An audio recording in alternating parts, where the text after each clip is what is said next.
Hello. Hey, Brianna, how are you? I'm pretty good. Good. What's for dinner tonight? Chicken pot pie, Nice. homemade by my mom. I usually burn my mouth when I eat chicken pot pie. Patience is Be key. careful. Don't want you to utter expletives when, you get the roof of your mouth scorched. Yep, it's almost done, so I'm just Good. waiting. Are you a fan of Alto, or did that uh how did it come about that you sent me that document? So I have this thing where I look up like one famous architectural work, like per day, but usually it's not every single day. Right. But I was looking some stuff up, and I looked at his building, and I'd never really paid attention to the inside of it, but I knew the outside of it from Right. classes. And so I just started looking at that and found it. He was very good. He died in like 1976. And so I was an architecture student at that time, which tells you about how old I am. I'm listening. I'm looking for something so I can pull up something for a lecture for you.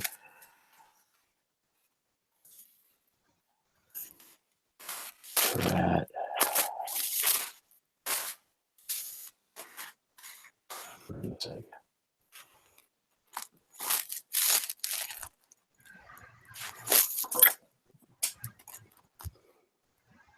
Okay, good. Heather, how are you? I'm doing good. Can you hear me? Yes, I can. That's fabulous. So we've got that licked, it sounds like. So I'm delighted to hear about that. Drew, how are you tonight? I'm doing good. Did you get a new haircut? Looking pretty dapper right now. Must be a little bit more hair butter in it tonight, maybe. Yeah, it's just matted down. Must have had a skull cap on. It's getting worse. Brandy, how are you tonight? Doing well, thanks. How are you? Good. You're still a little like filmy. Did you take like some like eyeglasses cleaner to your camera, or when was the last time you cleaned your computer screen? It's probably been a while. Yeah, well, I guess maybe it just might be lighting. So I don't know. Hi, Adam. How are you tonight? I'm doing good. Good. So we're missing Mark. 1, 2, 3, 4, 5. And Tim. And Timothy. Yeah, he usually comes right in at 5:30. Yeah. Here he is. Hi, Tim. How are you? Good evening. Sorry, I'm a couple minutes late. No sweat. You're always reasonably prompt. I'm sure it's going to happen to one of us sitting here. Wanted to make sure that you all got the assignment. Yes. Okay, so that's a fuzzy one, and it's going to remain fuzzy. We can talk a little bit about it. We have a lot of territory to cover tonight, though. So I want to get to that eventually. Hi, Mark. How are you tonight? Good. Thanks. So let's just get right into it. Last week, we talked a little bit about Grand Theft Auto. And I want to continue that talk tonight by going into what I think is one of the most important buildings of all time. And you're probably thinking to yourself, oh, good grief, this is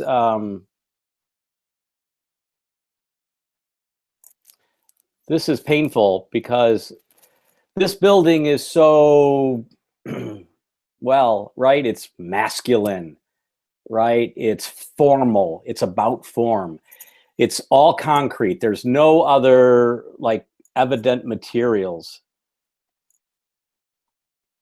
If my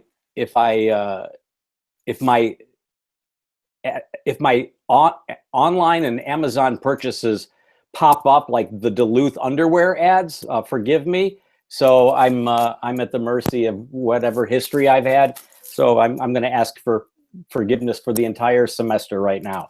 Anyways, we're going to go through. We're going to look. I'm just going to overwhelm you with all of the images that we can find on arcdaily.com for this building. This is like 1955. This is stylistically, right? Because we love in the West to classify and categorize things. So this is modern architecture with a capital M and a capital A. This is by Le Corbusier. This is, quite honestly, one of the most important buildings in my mind of the modern movement. Oh, let me go back to that. And it's located in a little village that you take a bus from outside of Lyon, which is, I think, a city that we all should go visit just for the culinary delights there and the fine dining and the chefs that work there. You can see that the site is a fairly dramatic hillside. Has anybody been to this building before? Okay, so my enthusiasm is going to kind of be over the top. This is an elevation of the interior courtyard. If you know anything about Corbusier, you may know a little bit about the modular system, Les Moduleurs, which was kind of loosely based on the Fibonacci series. It was a system of arithmetic measurements and numbers that related one to the other, and it became kind of the language, the guiding principle for all of his work, all of the proportions of the elevations, the materials where jointing happened. This is the very top of the chapel of this monastery. This is the campanile, right? This is the bell tower. This monastery is for monks that take vows of silence. And when I took my students here in 87, you can spend the night in this monastery, and you can do it in one of the 100 cells, one of the rooms. So I love the possibility that these monks open their homes up. Notice, we talked about stairs and ramps last time. The deployment of the ramp is certainly in play here. You can see that slopey surface set against the normative grid of horizontals. Notice how some of the hallways in the elevation beyond the ramp are narrow slit windows. Notice in the foreground on the right, there's some sort of concrete wall with a roof scupper and some openings in concrete on the roof. That's actually a sacristy beneath the chapel, which is the tall wall to the right. God, I love this building. And God, this is just an imposing building. This is at the very south end looking northwest.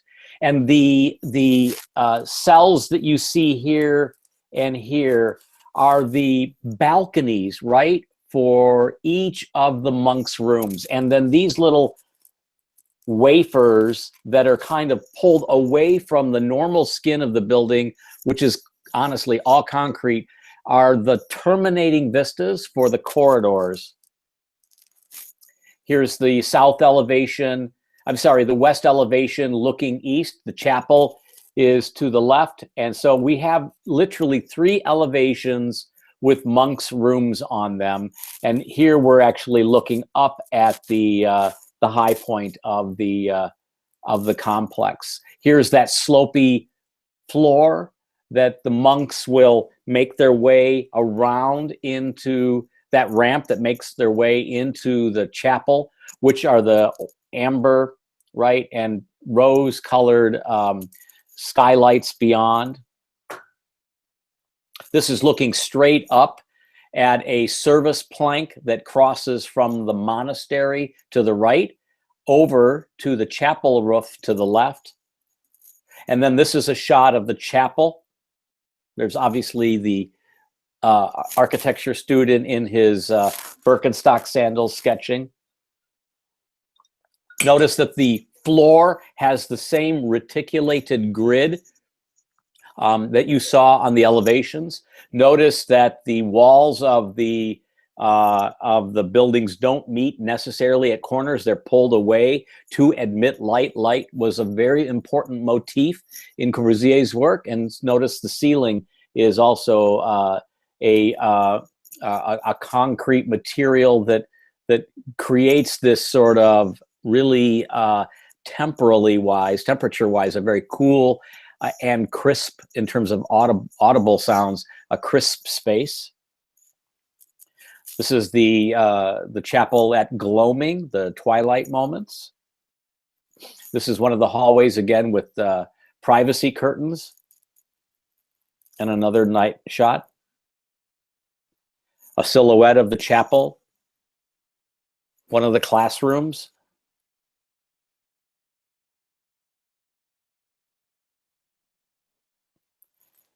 An interior shot of the courtyard. Looks like they've been doing some repair in this image. I've never really looked at these images. I have a whole bunch of other ones that I'm going to show you in a minute. This is the same chapel shot. Notice the light slot to the right in this image. Notice this room beyond the wall. Notice the sloping floor painted in red. Corbusier was and this is that same wall beyond. So this is a private chapel, a baptistry on the other side of that space. Notice the skylights in that blue sky type ceiling. Notice the sloping floor, the sloping walls. Again, I think, oops, we'll pass this one. One of the dining halls.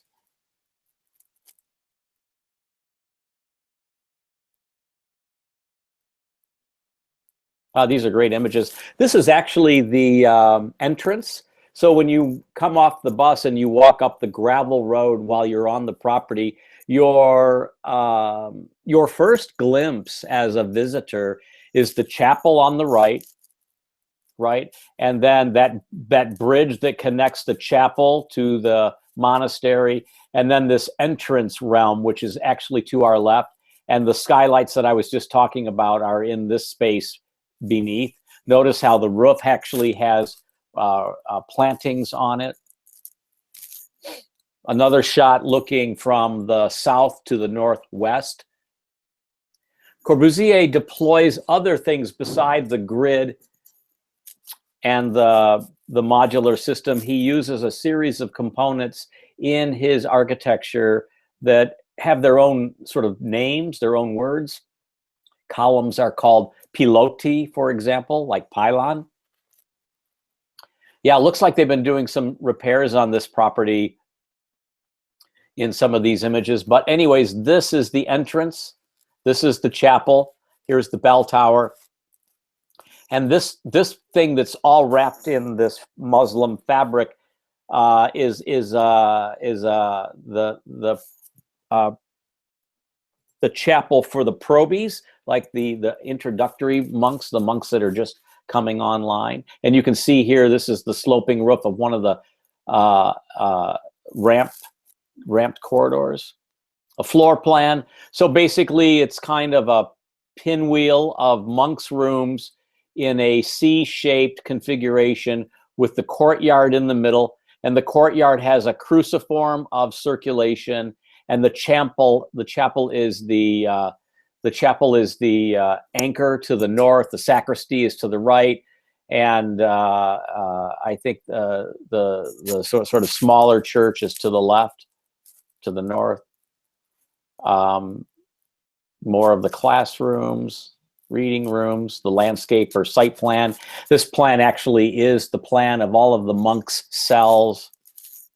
This is a cross section through the site, so the grade is sort of pitching right at an angle, but the monks' rooms are always elevated above either, in this case, the entrance lane or street, the probationary monks' chapel, the sloping cruciform-shaped interior corridors, and then the classrooms beyond.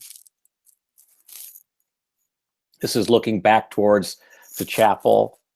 If you love concrete, if you love brutalism, if you love minimalism, if you love Corbusier's work, ladies and gentlemen, you have to go to see this building. This is a tour de force.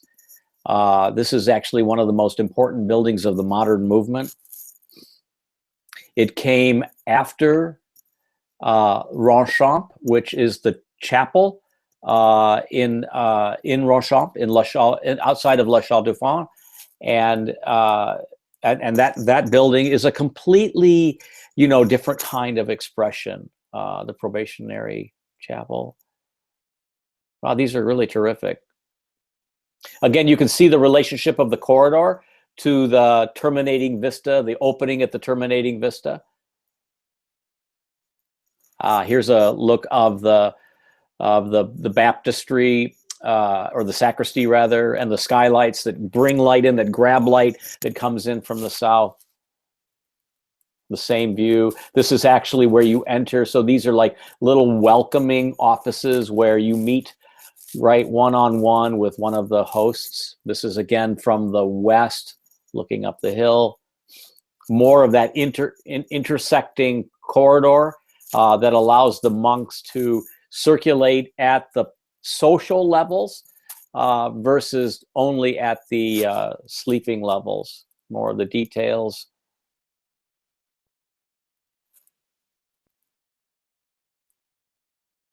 That's the south elevation. That's looking west. I mean, it's breathtaking there, and it's really sublime. So what I wanted to do is show you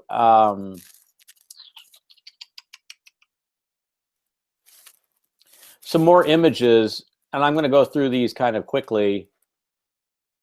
They're just some slides I pulled together. They kind of repeat some of the same images. The entrance is the image on the left, right? The section again.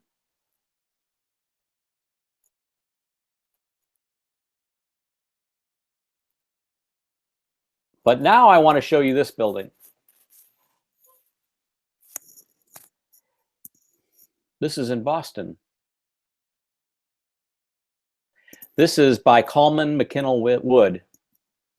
And when they were graduate students at Harvard, they entered a competition in like 1965, and they won the competition. And the competition was for the design of the Boston City Hall. And ladies and gentlemen, it's clear to me that they looked very hard and very long. They didn't gaze, they perused. Peruse is kind of a nice word, because a lot of us think, I was just perusing the People magazine when I went to the dentist last week for my cavities. Well, perusing doesn't mean just like skimming. It actually means to go deep into, right? To look hard at. So I never peruse People magazine at the dentist. I flipped through it. But these guys perused the drawings by Corbusier. These guys went to the small town of La Brelle outside of Lyon. These guys spent the night there like I did with my students. These guys took their cue. They stole. They stole, right, in a very positive way from Corbusier. It's not the same use. It's not entirely all the same material. There's precast, there's concrete, and there's brick. It's not the same kind of site. It's basically a flat site. It doesn't necessarily have an open to the sky courtyard or atrium, but it has some gestures to that effect. But it has, right, the pilotis, it has the cellular quality, right, of all of the monks' offices. And I'm always really struck by, and if you look at this building, if you go to this building, you're probably thinking, oh, right, yeah, this is like everything I've heard about modern architecture. It has no clear-cut, like, indication of where the entrance is. It has no clear-cut indication of what maybe the purpose or program of the building is. It has no sort of attitude, right, about meeting the street with open and transparent retail or community spaces. It has bunker-like qualities. It has kind of a cold shoulder to some of the streets. And yet, at the same time, it's a beguiling building because it's the city hall. It's where you go get your driver's license or your marriage license or your death certificate. It's where you go to pay your taxes. So this is a very important building in civic life within the city of Boston. Coleman, McKinnell, and Wood. They're still a very important firm in Boston. Not all of the principals, I think, are still with the firm, but they do a lot of university work all over the country, and government work and civic work. Indeed, a very important firm that does very important buildings. But the firm started like you, as graduate students, saying, you know, what the heck? Let's just do this. What if we entered this competition? What do we have to lose, right? So I love how this project, and I encourage you to look more carefully at Coleman McKinnell Wood's Boston City Hall. There's lots of wonderful pictures. There's drawings. If you go to their website, there's a terrific picture of it on their website from the plaza, which is off to the upper left of this picture. And you're sort of encouraged to go deeper into it. Of course, Boston's just a terrific town in general because it has so much American history. This road right here is actually the beginning of the Paul Revere Trail. And Stanley Sadowitz has his 6 towers of glass, the tall 100-foot tall steel and glass pylons for the Holocaust Memorial there. Paul Rudolph's building that I showed you last week is right around the corner. And I.M. Pei's work is there. Hugh Stubbins' work is there. Boston is just loaded with terrific modern architecture. But you probably didn't know much about Corbusier, but you probably heard of him. You probably don't really know much about Stephen Hall, but you may have seen him a little bit more in some discussions that you've had with, you know, contemporary issues or 20th century architecture. I'm pretty sure no one knows about Coleman, McKinnell, and Wood. And I think, you know, Corbusier, you know, the lip service for Corbusier usually goes to the Villa Savoie, Chandigarh, like the Secretariat building, or the Unité de Habitation, the housing blocks in Marseille, and Ronchamp. Rarely do any of us get to talk about La Tourette. And we really don't talk about Stephen Hall as well because, well, you know, he's still alive, right? It's kind of hard to do the history of an architect when they're still alive. You know, you can't get any kind of historical distance or perspective. Anybody recognize this site? This is Cranbrook. This is Cranbrook. This is Cranbrook Road to the right, and this is Lone Pine running left and right laterally. The original Saarinen, the original Iliel Saarinen campus is here, right? The Brookside School, also by Saarinen, is here. Thornlea is here. And Iliel Saarinen's, I mean, for me, the masterpiece by the master Saarinen is Kingswood School, which is this complex here. As a child, we would be dragged in a school bus, though, not to look at architecture, but to look at the stars. So we were always brought to this complex in black here. And this is the Science Museum. And what I think is interesting about the Science Museum is that it is a little bit more of a contemporary iteration of Iliel Saarinen's expressions at Cranbrook. It came later, and it was in many ways a more modern thing. But if we look at the red piece, that is the piece that Stephen Hull adds, right? So look at what he's done. He's taken basically the Saarinen bar, which has a leg dropping south, a single leg dropping south, more or less at the midpoint right here, and then two legs that splay or leave that main bar running north, and it creates two north-south running wings. A very simple composition that worked basically for the idea of creating an open space for gardens and outdoor exhibitions in the original program. And there's a reflecting pool to the south. The observatory is this circle right here. And then there's a circular drive that allows the buses to pull up and deposit the kids and collect them at the end of their excruciating talk and pull away. But the red bar is in a way kind of a mirror, right, of the black bar.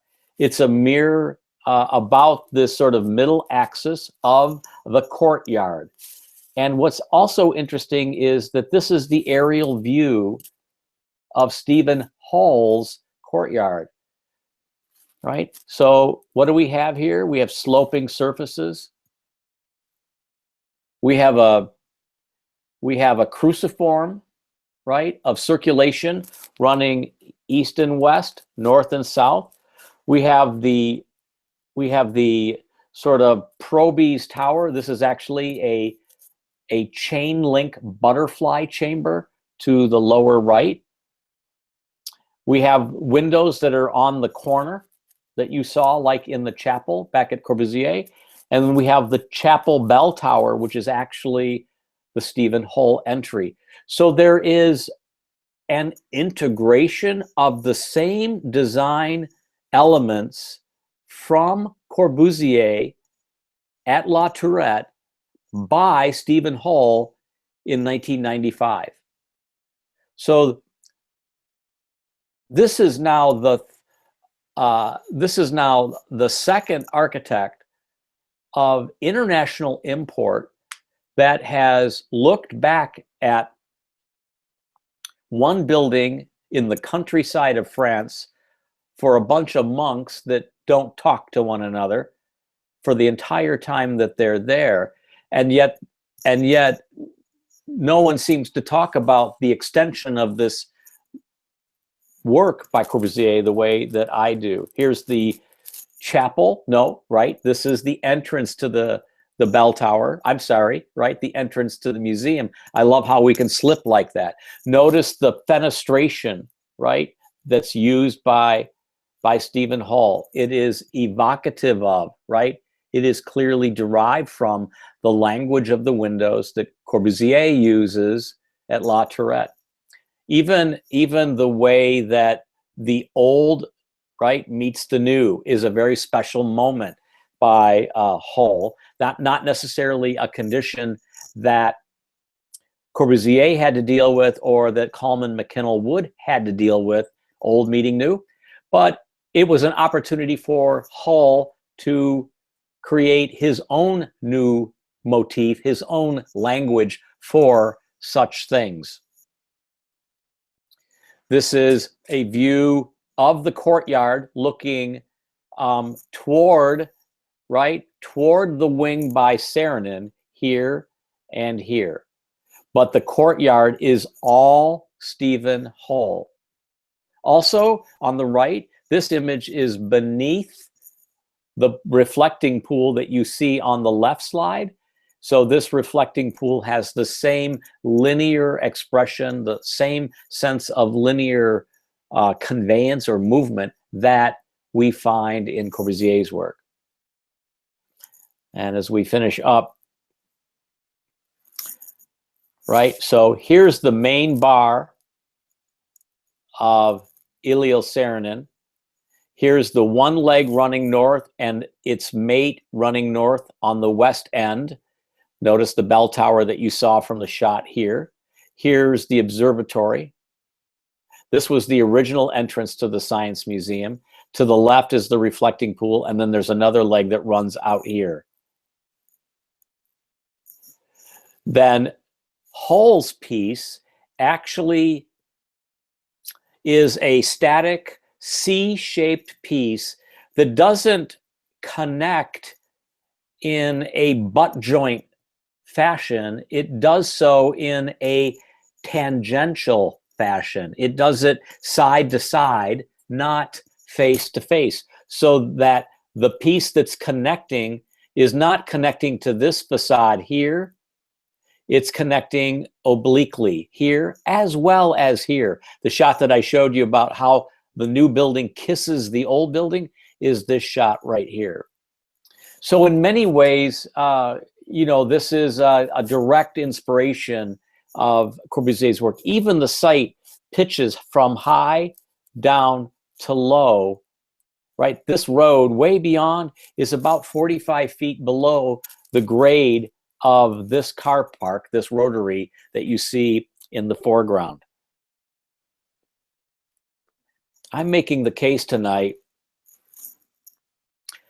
ladies and gentlemen, that this happens all the time. This is what we do. This is what architects do. They look very carefully at the work of other people. They don't necessarily so boldly glean their own work and response from the work of someone else. But usually they mix it up a little bit more, but it goes to the point that we've been making for the last few nights, that architects are aware of the work of those that practiced before them, whether it's the very recent past or whether it's the more durable, long-standing past. But it's up to us really as architects to keep aware of and add those projects to our own sort of portfolio, whether mental or anecdotal, or whether it's a literal portfolio of sketches and travel slides and paintings and the such. But it's incumbent on us to know these things and to learn these things, because ultimately, as we've said from the very first class, that there is nothing original except maybe what you bring to the interpretation of the old. And if you look at the work of Richard Meyer, if you look at the work of, as we've seen in this class already, if you look at the work of Robert Stern, for example, Robert Stern, one of the most sort of profitable architects in the country. He stepped down recently as dean about a year ago from the Yale School of Architecture. Can do houses in the Italianate style, can do offices in a modern style, can do work in a shingle style, or do work in sort of a Colorado Rocky Mountain fashion. His portfolios are pretty amazing in the sense that they show great deftness in approaching the ambitions and stylistic preferences of a client or a user group, and creating something fresh and new out of it, yet still staying true, right, to that original sort of stylistic idiom. Now, I'm not endorsing tonight that you all work in a style, but you will, and I'm just trying to get you to be more conscious of that style, so that if you deploy a flat roof or a sloped roof, just as an example, there's a whole tradition of architects that have done work in those two sort of idioms, right? And so you got to know about that. You got to know what they've done, right? So that you can know what you can do to improve that. Because not only do you have to know what's happened before us, you have the responsibility of making what you do in that manner better. That's the punchline. It's pretty cool stuff, right? I mean, and there's other buildings. There's probably lots of like if I traveled more and went to like, gosh, I suppose, university campuses probably have lots of like building complexes in this fashion. There's probably corporate headquarters, corporate campuses that are configured this way. And it's not just in America, it's not just in France, it's all over the country or all over the world, because Corbusier's work was so pervasive. It was so important to so many architects for quite literally so many years. He died. He drowned in 1969 while swimming. I think he had a heart attack. He was swimming in the Mediterranean, and this was actually one of his last pieces. A career that quite honestly started when he was your age, and a brilliant architect, brilliant painter, brilliant theorist, brilliant writer, and just an incomparable influence, really, for all of us. So it's kind of cool to see his work tonight. So any questions about that? I want to give you that permission. That's kind of the agenda, right? To keep prompting that conversation. And so by doing that tonight, you're not going to be surprised when I say, oh, have you seen the work of, right, ISA? Or have you seen the work of the Office of Jonathan Tate? And then then you're going to go, oh, I guess I got to look them up because Mark's seeing something in what I'm doing and seeing if there's a possible way that I can connect her work or his work with my work. And so that's kind of the way the conversations go a lot of the time. And I simply want you to be prepared about that. So I'm going to take a break. Any questions?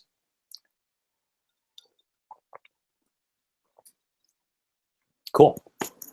Okay, so Aaron Jones, who we all know and love, has created an assignment of classic Aaron Jones clarity, insofar as it is an assignment that is sort of conceptually open-ended. It is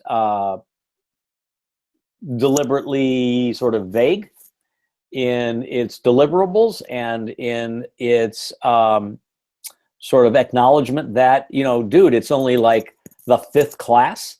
So how much research, right, could we have done by the 5th class, right? This is really only the beginning of a 3rd week. The second week of which we had Monday off. So really, how many like PDF files and websites have I been able to save for my work this semester, right? Given that we just started. And maybe that's kind of the beauty of it. So what I'd like to do is open up this conversation about that assignment. What I want you to recognize is that this work is going to be exhibited. It's actually going to be printed and displayed at the university, at the architecture building. So here's my point. You need to think of it in that sort of rarefied air, that it's going to be out there for the public to see, and your work is going to be up with the work of other ADS students. And this work is going to be disseminated in terms of electronically, because once, as you know, you send anything electronically, everyone gets it, right? Whether intended or not, eventually or initially, right? Which is kind of a very important lesson that I need to remind you of. Professionally speaking, always remember that no matter what you say or write, if you email it, everyone will read it, even the people, especially the people that you don't mean to read it. Because once it's emailed, right, everything is, well, it's out there in the planet. So always be composed and careful. So in a way, that's kind of the only restraint, right, in terms of maybe quality or approach that I would encourage for you.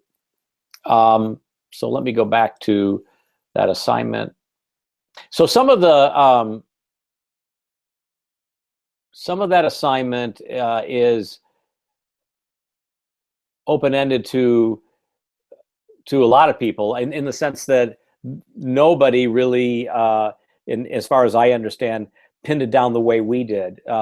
I tried to blend what we were doing with missing middle housing as a stepping off point to stimulate or provoke a more relevant exercise out of this, so that you could actually have this in the presentations, the benchmark presentations this year.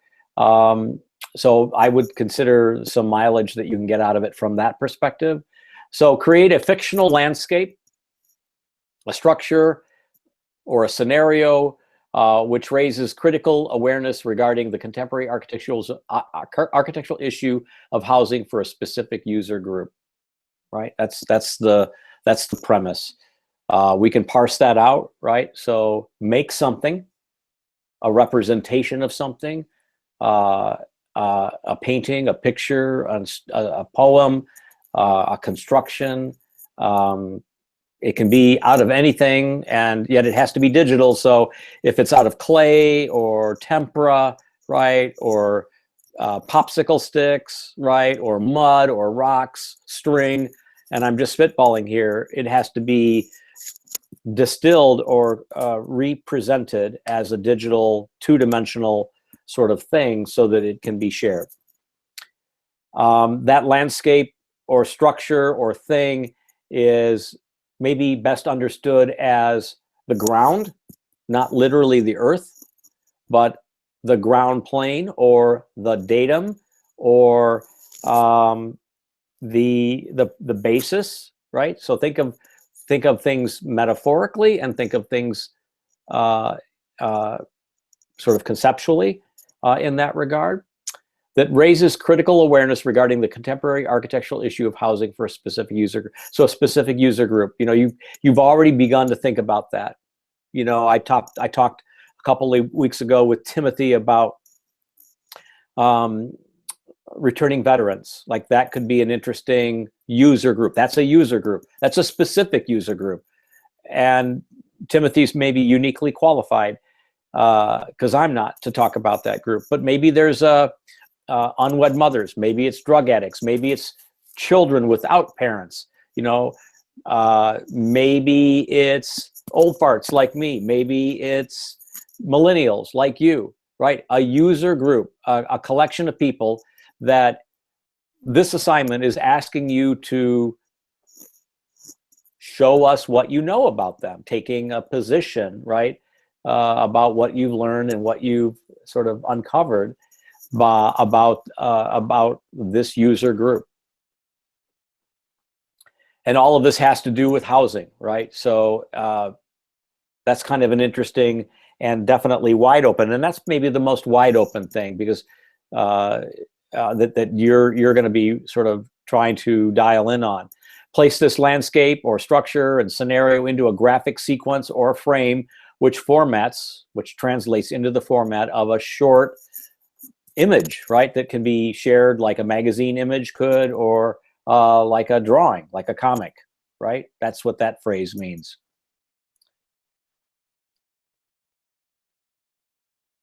And you can do whatever you want, feel free, right? I don't think I've ever used those words very often as often as I have in this seminar or in this studio, but feel free to rely on or reject the conventions within this format. In other words, you create the expression of the outcome, right? You're only documenting it, but the way that it comes about is entirely up to you. Simply submit it as a PDF, make it something that I can email, save it according to that instruction. It can be black and white or color or somewhere in between. Make it an 8x8 image, and if it's a text, keep it to something that is manageable. But I'm suggesting in parentheses that if it is only about text, it probably should have some images to orient and define. Now that's Aaron's speak up there, right? I wrote the sentence in bold. Everything else is Aaron except my prompt to you. So my prompt to you was basically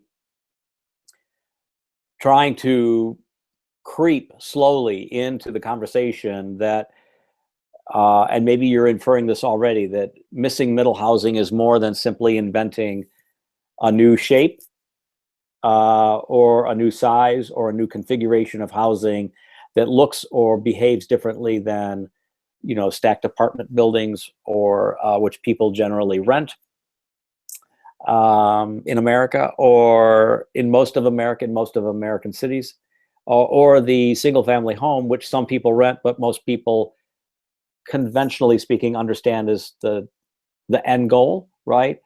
or the first step toward the American dream, right? Home ownership.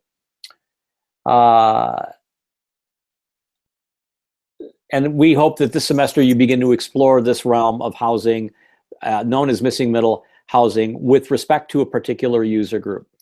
And hopefully you're researching and learning more about a particular demographic. And that's sort of what we're asking you to blend with this assignment, what you know and what you can comment on about that user group.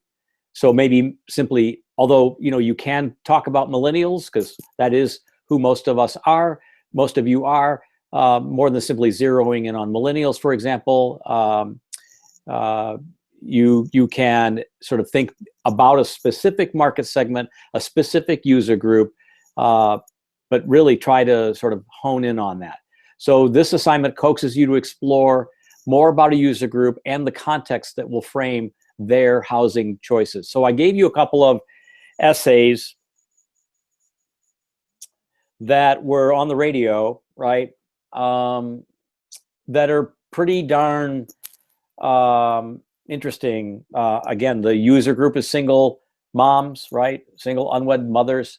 And the issue that they're having sort of statistically is the inability to get out of poverty, working, taking care of their kids, making more than minimum wage, trying to improve their situation in life by going to school, because when they go to school, then who takes care of the kids, right? So it's this cycle, right? And so understanding that cycle and diagramming that or portraying it or creating kind of a creation out of what that cycle might be about is one way, right, that you could approach this assignment. Millennials, God bless you guys, but I don't know how y'all are going to do it. I don't know how it's going to work out for you, because I'm sure you want to drive a BMW. And oh, by the way, those monthly payments are about $749, right? And I know you want to own a home because you don't want to live in an apartment. Homes are probably, well, when you're ready to buy one, they're probably around, depending on how much you put down, $2,000 a month, right? With insurance included, and maybe a PMI, because maybe you've had a couple of dings on your credit rating, because after all, you're carrying student loan debt, I'm pretty sure, which is equivalent, right, in size to a mortgage, right? The word mortgage, of course, comes from the word death, right? Right? A loan till you die, right? Literally, mortgage, morgue, right? Mortgage. So, and you want to travel, and your professor's sitting here telling you got to go travel to do architecture. So how are you going to travel to France or to Paris? I don't know how you're going to do it. Honestly, I don't know how you're going to do it. I'm trying to give you the tools to do it, but I can't give you the money to do it.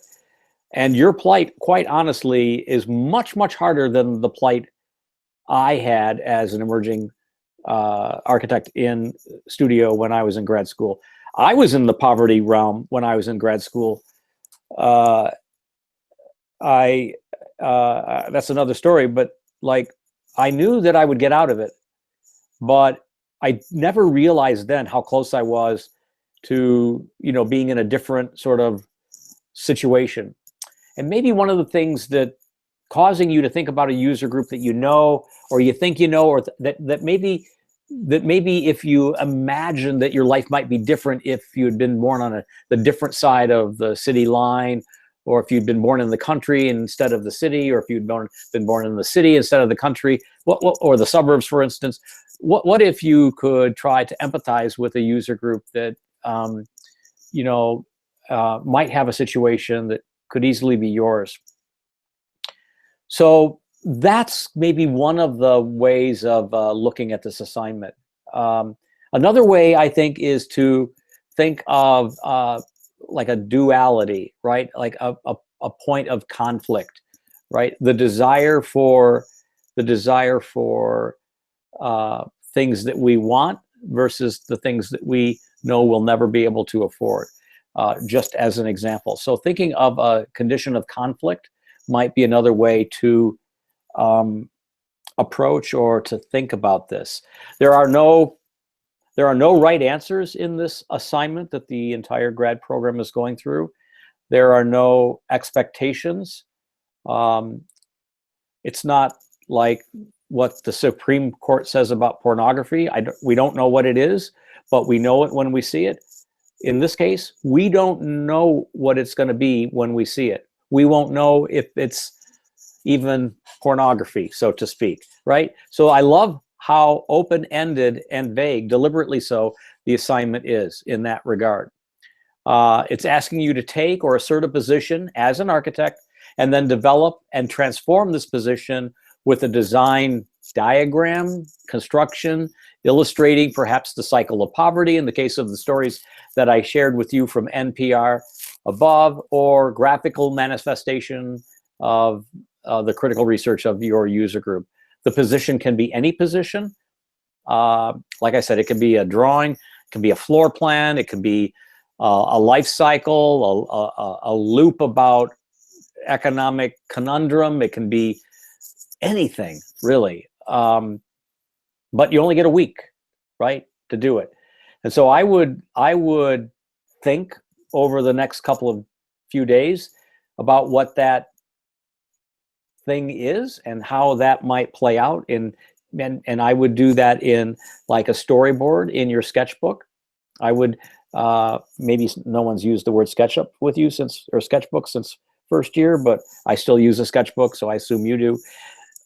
And doodle it, right? Literally doodle it, and then go into a like Saturday morning for 3 hours. I'm going to make it, or Sunday morning for 3 hours. I'm going to make this, and then represent it and share it. And actually, the ridiculous compression of time to do this in is probably going to be the thing that makes the most creative response. So anything goes. Anything can happen.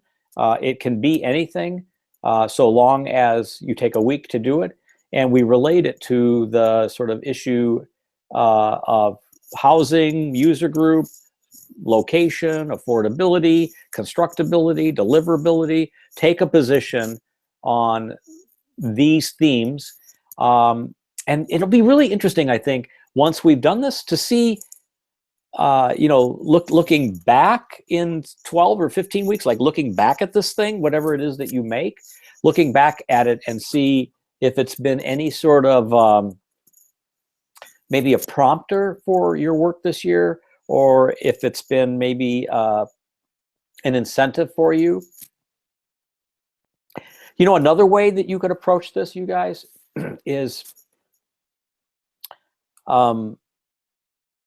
and when you open up your little Moleskine sketchbooks, is to say, okay, I'm going to write down 1, 2, and 3, and I'm going to like write in words, in like phrases and sentences, what I believe are my maybe my commitments to architecture, right? What do I believe architecture is? What do I believe as an architect I am responsible for? And what am I in my career going to be like relied on? And what am I going to practice? You know, I imagine that in all of the classes that you've had, you know, you've maybe dodged the bullet of what is your definition of architecture, you know, but I know you all have been thinking about it. I know you have read people that said that, like in Corbusier's case, right, architecture is the playful form of light, blah, blah, blah, right? Like they all have their like edict, right, their elevator speech. Now we can like type it into our phone and keep it on our notepad, right? And if we forget it, we can like pull it up really quickly and recount what it is. But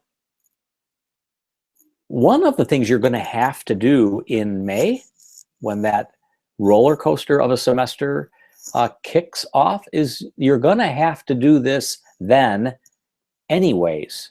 So let's maybe start now with this as a premise that the work you're going to do then is going to get kickstarted today, now, and begin to sort of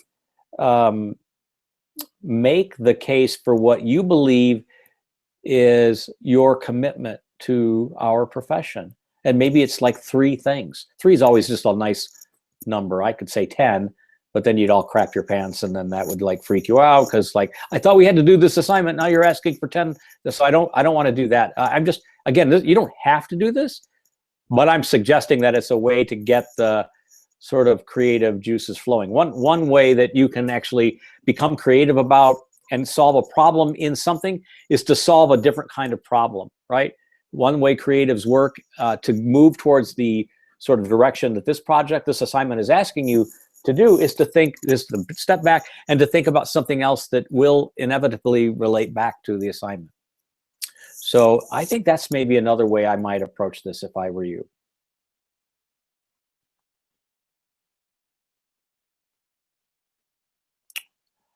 Let's see. Yep. Please bear in mind that the faculty as a group, and me included, have no idea what these things are going to look like. I don't even know what these things will be. I mean, I know they'll be an Adobe PDF. They'll get printed. Someone over at the campus is going to print them, and someone's going to pin them up on the wall. But I can't actually wait to see them. I think the mosaic of these things on the wall could be very interesting. Think about that though, right? Think about like a piece of paper, right, that has stuff on it, right? It can be very small. It can have small text. It can have large text, right? Remember we talked about recently we talked about your own work, and I gave you feedback about the plates that you were doing, right? Those were big plates. Those were big boards, right? And they use the field, they use text, they use drawings. You can approach this assignment from that perspective.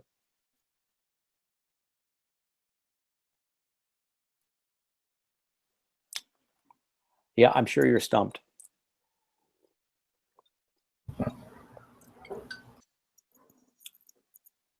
Okay. We're done with the group class. Who am I seeing tonight? Oh, wait a minute. First, Tim, are we linking on the Google Drive shared documents? Are you getting it now? I didn't think I had it. Oh, yeah. It was the wrong email. Sorry. Yeah, every time I try to correct your email, your contact information, the Comcast thing keeps coming up, and that's what created the problem. And I click on the wrong one. I click on the wrong Tim Miller, and it goes to the Comcast one, and that's why. I think I'm good, though. I think I got it sorted out. Okay. And I'm so embarrassed to admit this.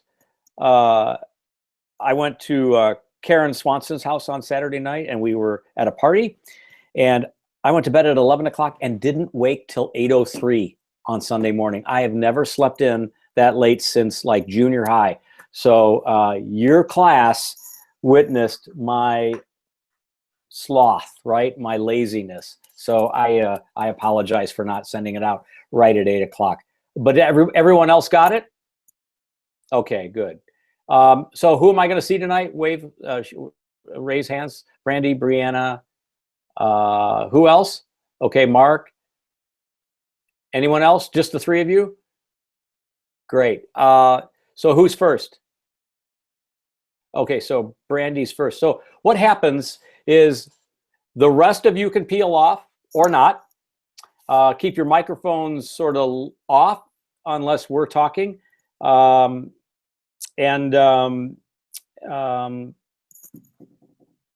see.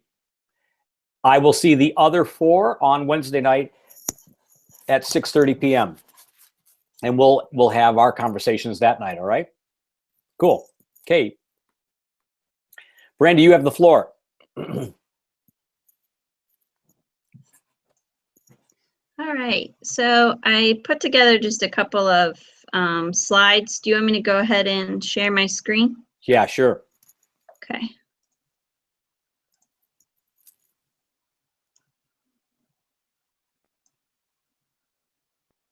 Hmm. Okay.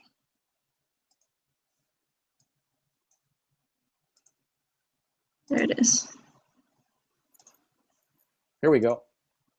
Okay, can you see it? I can. Yep. Okay, so first I started out with a couple of case studies, and one of them that you had mentioned was this Opticos. Yep. And I guess this was sort of my favorite definition of the missing middle housing. I know there's there are a couple of different sort of definitions, but all of them are kind of similar, but just a little bit different. So this one, what I really liked about this one is they kind of look at different types of units in sort of a little bit of a community or space where they use, or where they kind of have bungalow courts, multiplexes, and larger units of different size homes. I like their definition of like the demand for walkability, less expensive housing, but still in a prime location. Their proximity to nature, and similar to single family homes. And specifically, I guess my target group or user group that I want to look at are millennials, because I think, like we had talked about, they, you know, we're all coming out of college with this large amount of debt and we want to live this lifestyle, but especially in a larger city where things are accessible, or, you know, the walkability to be close to work, it's not exactly affordable. So I think this really opens that opportunity for millennials that are, you know, just finishing up college. And this case study actually doesn't have anything to do with missing middle housing, but it sort of reminded me of it, and it's kind of an approach that I would like to take with the housing typologies. Are you familiar with Nature City by WorkAC? I'm not. So I have a book by them, and I know. Do you know that they actually were one of the critical practice teams? No, I did not. They came to Lawrence one summer. I think probably like the second year. The first year was Louis Cermaki Lewis, and I think WorkAC, they're a New York firm, came the next year. Okay. So that's interesting that you pulled this up. Another coincidence. So yeah, this is a good one. But I've not seen this image. This was an exhibition in the Museum of Modern Art, based on it was after the housing market crash. So it was, or the foreclosure, rehousing the American Dream in Kaiser, Oregon. And they basically came up with these different types of housing units that could work in the suburbs, but would bring people closer to nature and also give them multiple typologies of homes to live in. Some of them have like gardens, you know, private gardens in them, you know, the option with the tower of houses, different sort of styles of living, but it was a way to allow everybody in the area to still be able to live there, because it was starting to increase in population. So I thought that this was kind of a good case study, this even is though actually it really was interesting. 'Cause these are not things that they invented, by the way. These are actual circumstances, right? Okay. So like the hutongs are the historic neighborhoods in Beijing. Tower houses are like Toronto, right? New York City, Paris. Let's see, housing bridge, angled housing. All of these are things that exist. Just so you know. So this is kind of an interesting mosaic of like form types that are housing scenarios. This is really, really eye-opening. I can't remember what system the Tower of Houses had in it. I think it was cooling with the like waterfalls in the center of the towers, but the compost hill, use like methane gas to heat a like community pool, things like that. They just kind of incorporated some of those systems into the different housing typologies, and I thought that was really interesting as well. Oh, I see. Okay. All right. So those were just a couple of case studies that I found interesting. Let's go back to the Opticos for a second, the first plate. Okay. So I've never seen this image before. The walkable burbs at the top. So, Mhm. Randy, where are you thinking of doing your sort of project this year? I'm actually looking at Dublin, Ohio. So I'm not going to do Norwich or New Concord, which is close by, because I think that a lot of millennials they really like the idea of living in the city or close to the city. And I think that if I were to do a smaller town like I live in, that wouldn't really be that inviting for the majority of the millennials, at least that I know. I'm looking Dublin up on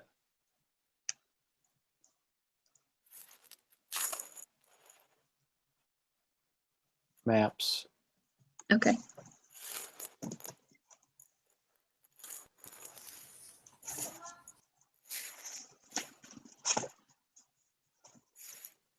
I mean, I know it. Oh, you're outside of Columbus. You're north and west of Columbus. Yep. Is Dublin where the golf courses are? Yes, the memorial. Muirfield, yeah. So Dublin's wealthy. Yes. And they have a huge development going in or being constructed right now called Bridge Park. And they have condominiums and apartments. And I thought that to sort of locate this missing middle housing type somewhere in proximity to that would allow millennials to actually enjoy this city or this new lifestyle, but not actually have the additional cost that the people living there would typically pay. So you're going to be in a sort of interesting terrain, I think, because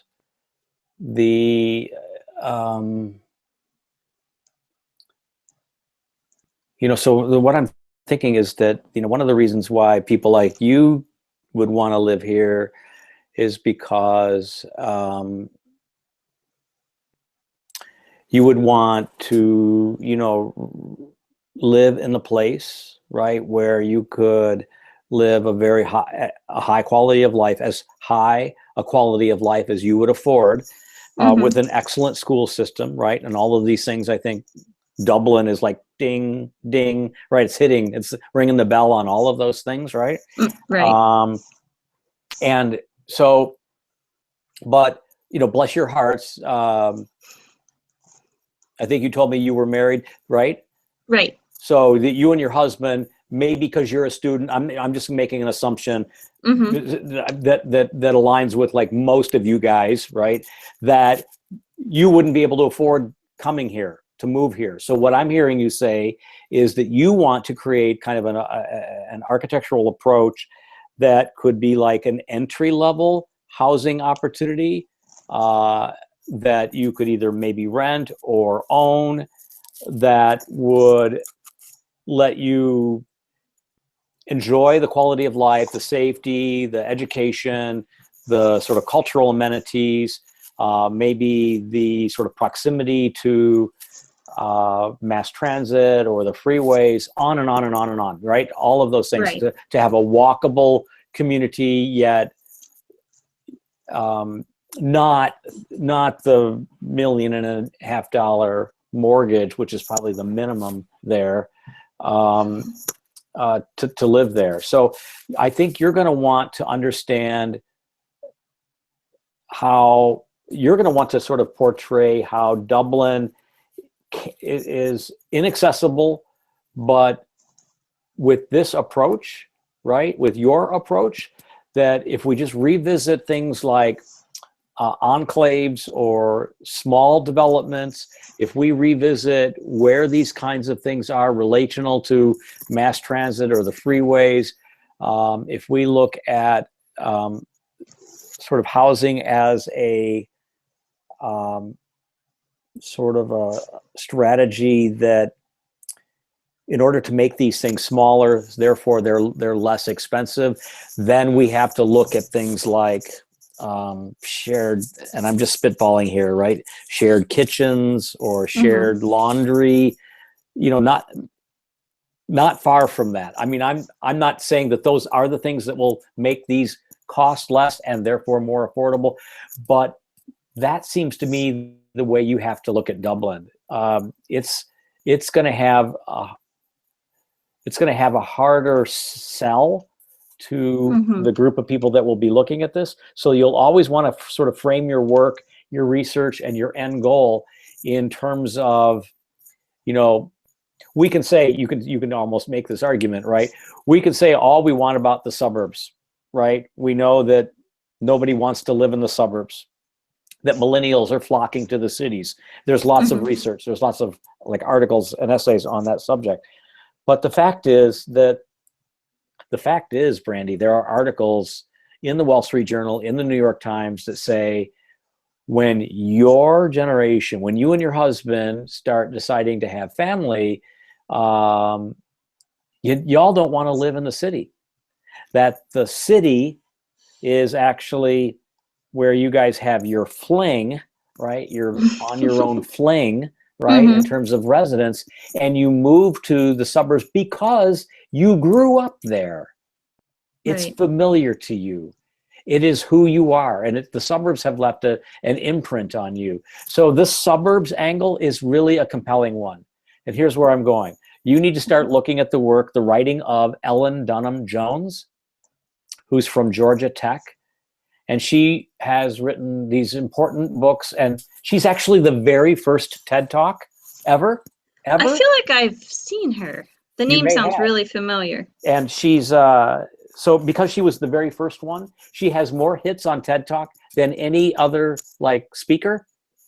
She's been to Detroit, and I've actually met her. She's lovely, and she talks about retrofitting suburbia. She talks about repurposing old strip malls, repurposing old shopping malls, repurposing, you know, like old homes, right? And so one of the things I'd like you to start thinking about, how far are you from Dublin? An hour? Yeah. So one of the things I'd like you to think about is maybe not look at this as like Dublin as a blank canvas, but maybe try to find neighborhoods or sites here that, I don't mean to say grittier, but are maybe a little confused, right? Are they residential or retail, or could this be both residential and retail? Could this be a mixed-use building that promotes sustainability, that promotes walkability, that's close to the freeway entrance, or you know what I mean? Like an old school, or right, something like that could even be downtown. I think Dublin does have a downtown, but I would like to see you start thinking about suburbia as a legitimate venue for research, because you know you could make the counter argument that millennials are not flocking to the city, that once they move there and then they meet their mate and then they get married, 5 years in, kids come along and suddenly the loft is not the end goal. Yeah. For example, my husband and I live, you know, out in the middle of nowhere in the country, but work is so far away that now we are considering moving closer to Columbus, possibly in one of the suburbs around the city. Because it's just not sustainable for you. Right. Right. And I mean, I'm not trying to get you to quit your job. I'm not saying any of that, but it's just not sustainable, Brandy, to drive an hour each way. I mean, unless it was like a high-speed rail or a mass Yeah. transit line, then That would be awesome. well, yeah, then you could get on the train or the And read or BRT something along and do the your way. work. You could work Yeah. in the morning and you could work in the evening, and then there would be like a club car where you could get a vodka tonic, right, and make that transition. But Excellent. right, but that's not the way. That's not really the way that it is. So the suburban thing, I'm completely comfortable with. Okay. But I think the suburban thing, you have to understand how to make that case. So you have to start looking at retrofitting suburbia. You have to start looking at developments in the suburbs, and how you also have to start understanding something called new urbanism. Are you aware of that? I don't think so. Well, that's going to change this semester.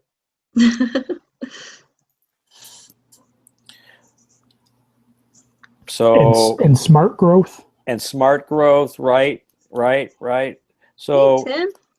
Sorry, I'm listening. Very good. So the new urbanism is about 30 years old, and it started really with the firm, a husband and wife firm out of Miami, Florida, and their names are Andres, Andres, Andres Duany, Duany, Andres Duany.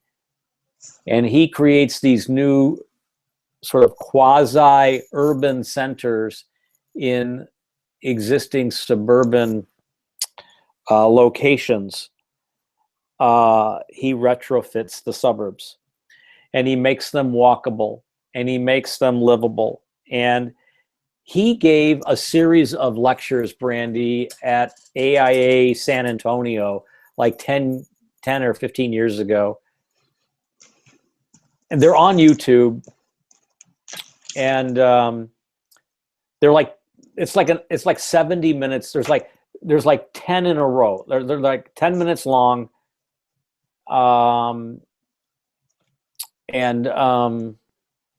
So it's just like part 1, part 2, part 3, and so on. So there's 10 of them. I would encourage you all to watch them, because the visuals, I mean, it's not a very good recording. It's grainy, and it's like the camera's looking at him, and then it looks at the screen in the auditorium.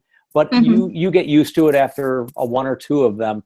It's the whole history of urban form in America in this 70 minutes. And the things he says about the suburbs, and the things he says that we can learn from them and the way we can approach them, is very, very interesting. So I would encourage you all to look at that if your sites are in places like Dublin or smaller towns, that, because I've always said that we don't have to do missing middle housing in downtowns. We don't have to do them in Cleveland or Cincinnati or downtown Columbus. I mean, missing middle housing can happen it could happen in Norwich, although I don't think I know what Norwich looks like, but it could conceivably happen there. If you blink, you'll miss it. Yeah, maybe so. Maybe it's more. There are a lot of cows. Yeah. So, but Dublin is one of them. So what I don't know where you are. You've got more images. Were you zeroing in on a site? Not a specific, well, sort of. Okay, yes, let's but look not at like that then. not married to something yet. So then I looked at some of the history of Dublin.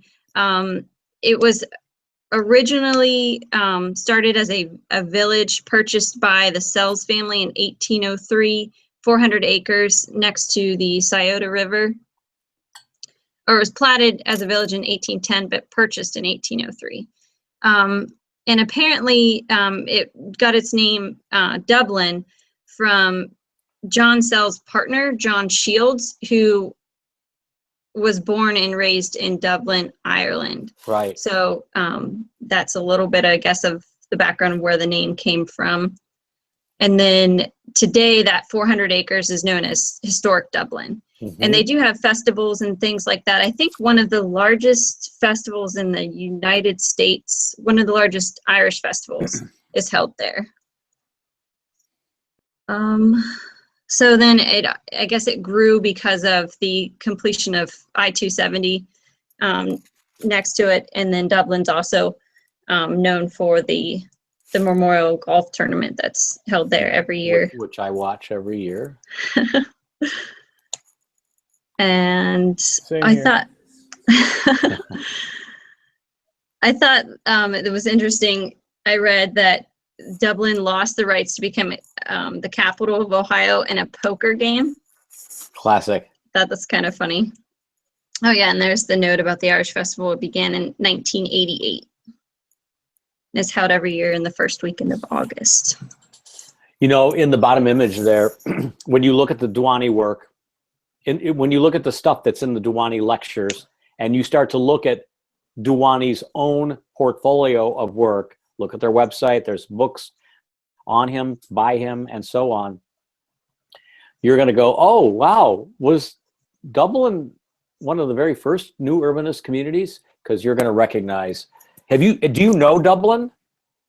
Not well. I mean, I've been to Dublin, but not very often. Okay. All right. Keep going. And then I looked at just some of the demographics of the area, like the population, some of the age ranges. And if you look at the age ranges, I think it would fit quite well for millennials. 30.4% of people under the age of 18 years old, only 7.8 over the age of 65. Brandy, look at some of these values. Mm-hmm. $24.16 a month for a mortgage 2 years Yeah. ago. Does that Which I think, make you shudder? yes, a little bit. You don't pay that much, do you? No. Nor do I. That would be a tall drink of water if I had to pay that much. Even the median value owner occupied unit, 341,000. That's probably about the value of my home, but that's only just because it's a great home and we did greater things to it. But I would only know that if I sold it. You know what I mean? Mm-hmm. Because everything else around it is half that or a third of that. So this is interesting too. The higher education. I'm sorry. Go ahead. Someone was adding something there. Yeah, Drew here. I actually did a project in Dublin, Ohio. It's a Goldfish Swim School, and they did studies on different areas. They're trying to grow from Birmingham, Michigan. They did studies all around, and they found out that Dublin was extremely profitable because it's a rich community, and a lot of stay-at-home mothers wanted to take their kids to a pool of some sort. So they implemented a school or a swim school there, and very successful. So it's very rich. Yeah, it is. I think it's like Birmingham, Michigan, in many ways, maybe even Bloomfield. Yeah. And then I even thought the mean travel time to work was kind of an interesting number, only 22.7 minutes. I say only because that seems really short for me, but maybe that's far for many people. Well, it could be that that's the time it takes to get to the campus or to one of the sort of office complexes within the sort of ring around, the 270 ring. Mm-hmm. This is a community that kind of straddles that ring, but it's really outside of it for the most part. So that's interesting. Well, and typically Columbus traffic is a little bit crazy too. So if your drive's 22 minutes, it could be just because you're sitting in traffic for half of the time. Median household income. So that's a nice annual income. Mm-hmm. It's not as high as I would have thought for some of the other numbers that I'm seeing. I guess it is the median. Mm-hmm. Yep. Cool. So then I looked at the zoning, and Dublin is actually, or the site, this is the zoning for Dublin, but the site I was looking at, and I guess I'll get to it a little bit further in the slides, is in this region, but it doesn't really make sense to me because there's a development going. So you're along the Scioto, is that where you are? Yep. You're along Emerald Parkway?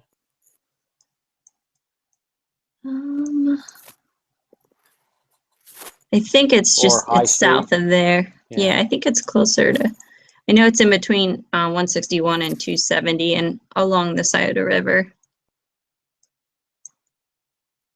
Oh, so it's And- on the river? It's on Riverside Drive? Yep. Okay. And here were a couple of other little maps that I found of Dublin that I thought were interesting, looking at some of the bike paths and the parks in the area. Does the site you are looking at link with one of those? It bike has a paths? couple of parks close by, so this would be one, and this here, I think. Could one of the bike routes extend through your site? Yes, I think so. They do. The development I'm looking at actually has a bridge that's crossing the Scioto River that's for pedestrians. Where is that? Pedestrian bridge. Let me go a little bit further. Okay, so this is just one of their rendered images, but they're building this development here, and then also along the west side of the river is where they're putting the condominiums and the apartments. I see. And then here's the pedestrian bridge. But I don't think that's built. Not all of it yet. Let me see. I do have. I'm looking at like Google Earth or Bing or something, and I'm trying to find that development. It's got to be brand new. It is. I actually closer to 3 years ago, I was working in Columbus for a structural engineering firm, and Right. I was just about to leave the firm when they started working on that project, because my firm actually was the structural engineer for the project. Not that one. So the reason I was looking for this is because they actually show a couple of images, I think. Yeah, so that's an actual image of the construction that's going on. Oh, so for goodness sake, what is it? Hold on a second.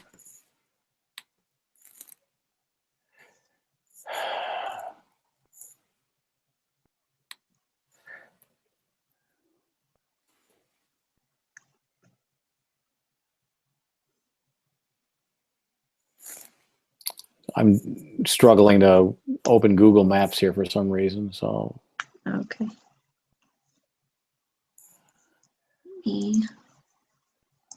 I got it. Dublin, Ohio.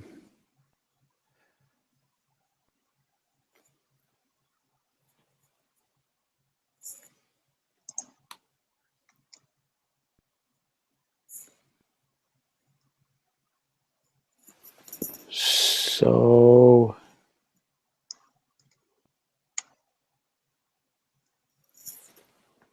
you're saying that development is along Riverside? Let me go back to the map. I think I see it. I think, is it Friendship Village of Dublin? This is actually the development's Bridge Park. Or are you looking at the a street name? No, I was looking at, Yes, it is along Riverside Drive.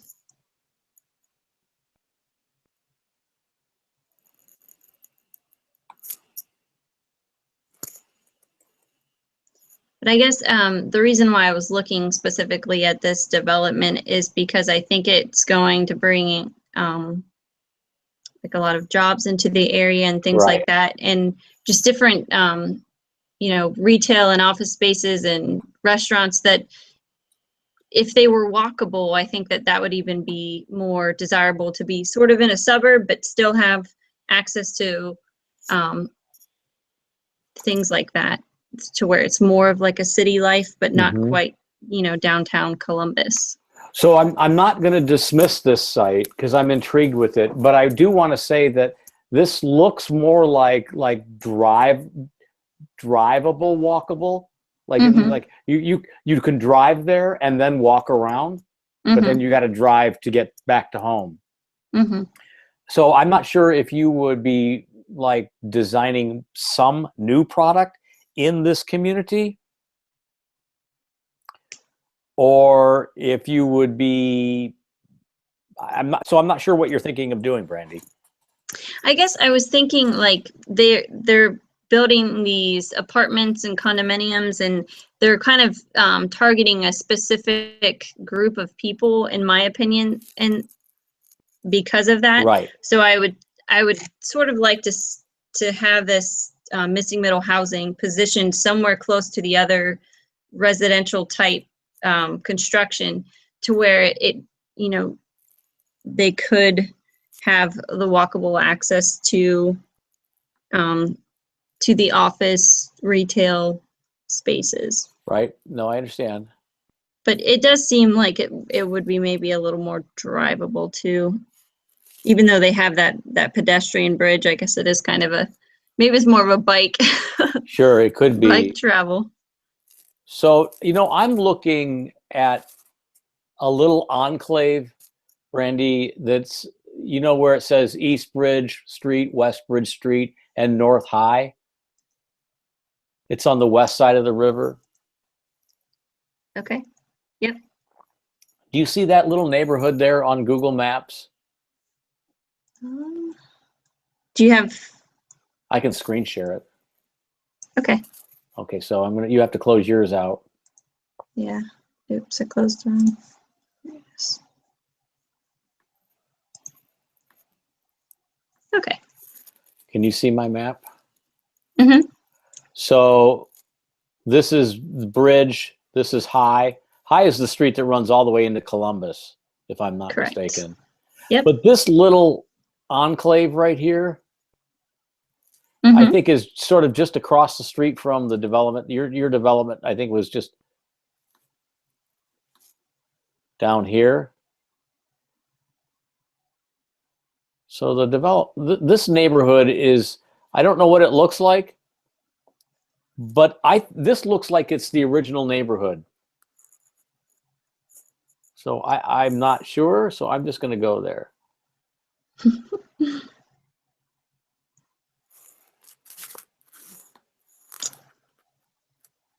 Look at that. That's the image Yep. that you just showed me. Mhm. Wow, this is really charming. This is definitely It is. expensive.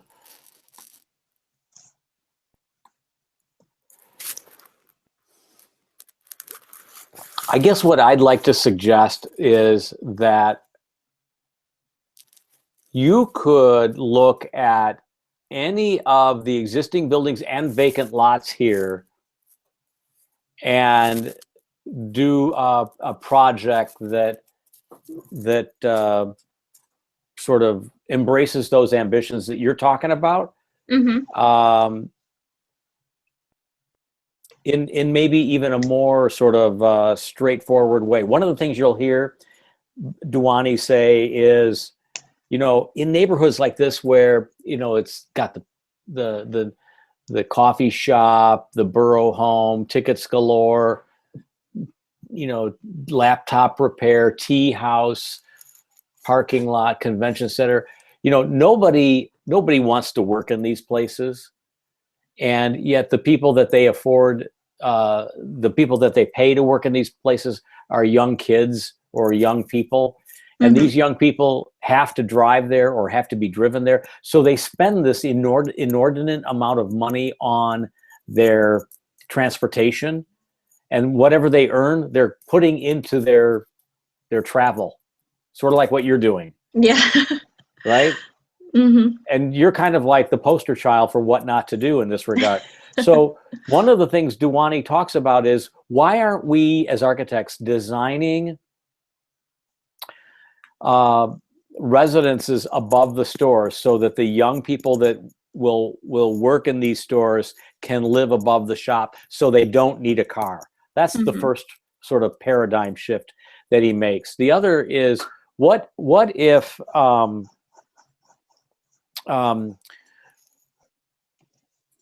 what if we look at like these single family homes that are sort of near all of these sort of downtown buildings. What if like the garage could be converted into a granny flat, right? Where Mhm. your mother-in-law or your mom could live, right? To help you make the mortgage payment that Dublin requires. Most zoning ordinances don't allow two families to live in a single family home. Most zoning ordinances kind of discriminate against that or frown on that and don't permit that. So what if, what if is what Dhwani is saying. So this site might be a kind of an interesting challenge because it allows you to do something maybe a little bit more surgically. And maybe this semester you could look at 2 or 3 sites in neighborhoods or in this whole area. Mhm.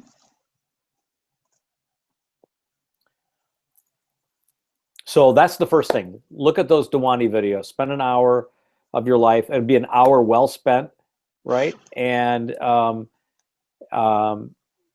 he's very funny. He's very snarky, and you'll laugh a lot. And you'll also go, God, I can't believe we still do this. When you hear how old this lecture is, and yet how sort of unsophisticated we are today still.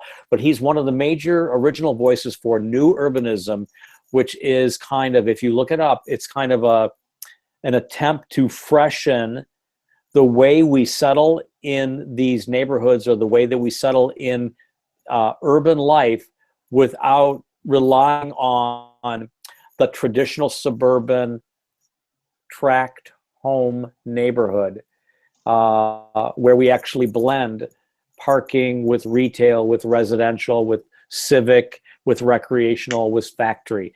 That we don't have these different areas for all of those things. We blend them together, and we do that to promote walkability and to promote identity. And he goes on and on and on throughout this talk to make that point, I think, very, very clear. So it might be interesting for you, having listened to that talk, take a look at maybe the original Dublin as a core neighborhood to look at.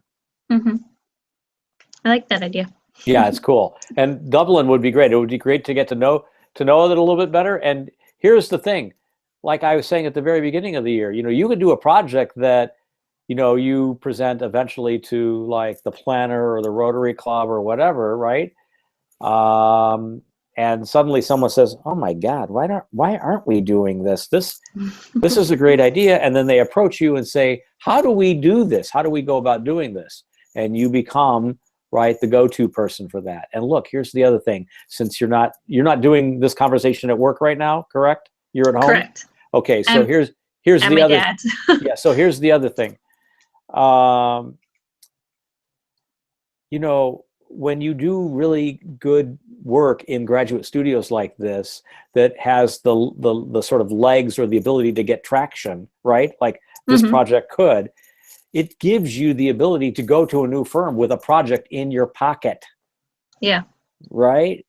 So that's also the other reason why I try to get you guys to do really, really special work this semester. So part of me is trying to make this workable within the short amount of time that you have, relevant to the much larger conversation, and then maybe it can be of sort of direct value to you.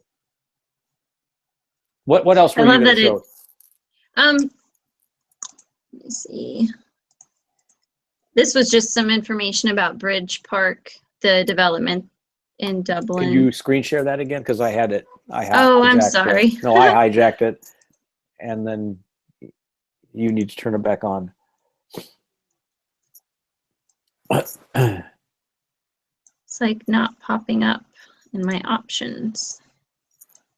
Yeah, you have to keep. I had to keep moving my mouse over there to do that. There we go. Okay, Right. Can you see it now? Yes, I can. Okay, so this was the just some information about Bridge Park. But before that, I had just some Right. more of these maps for Dublin.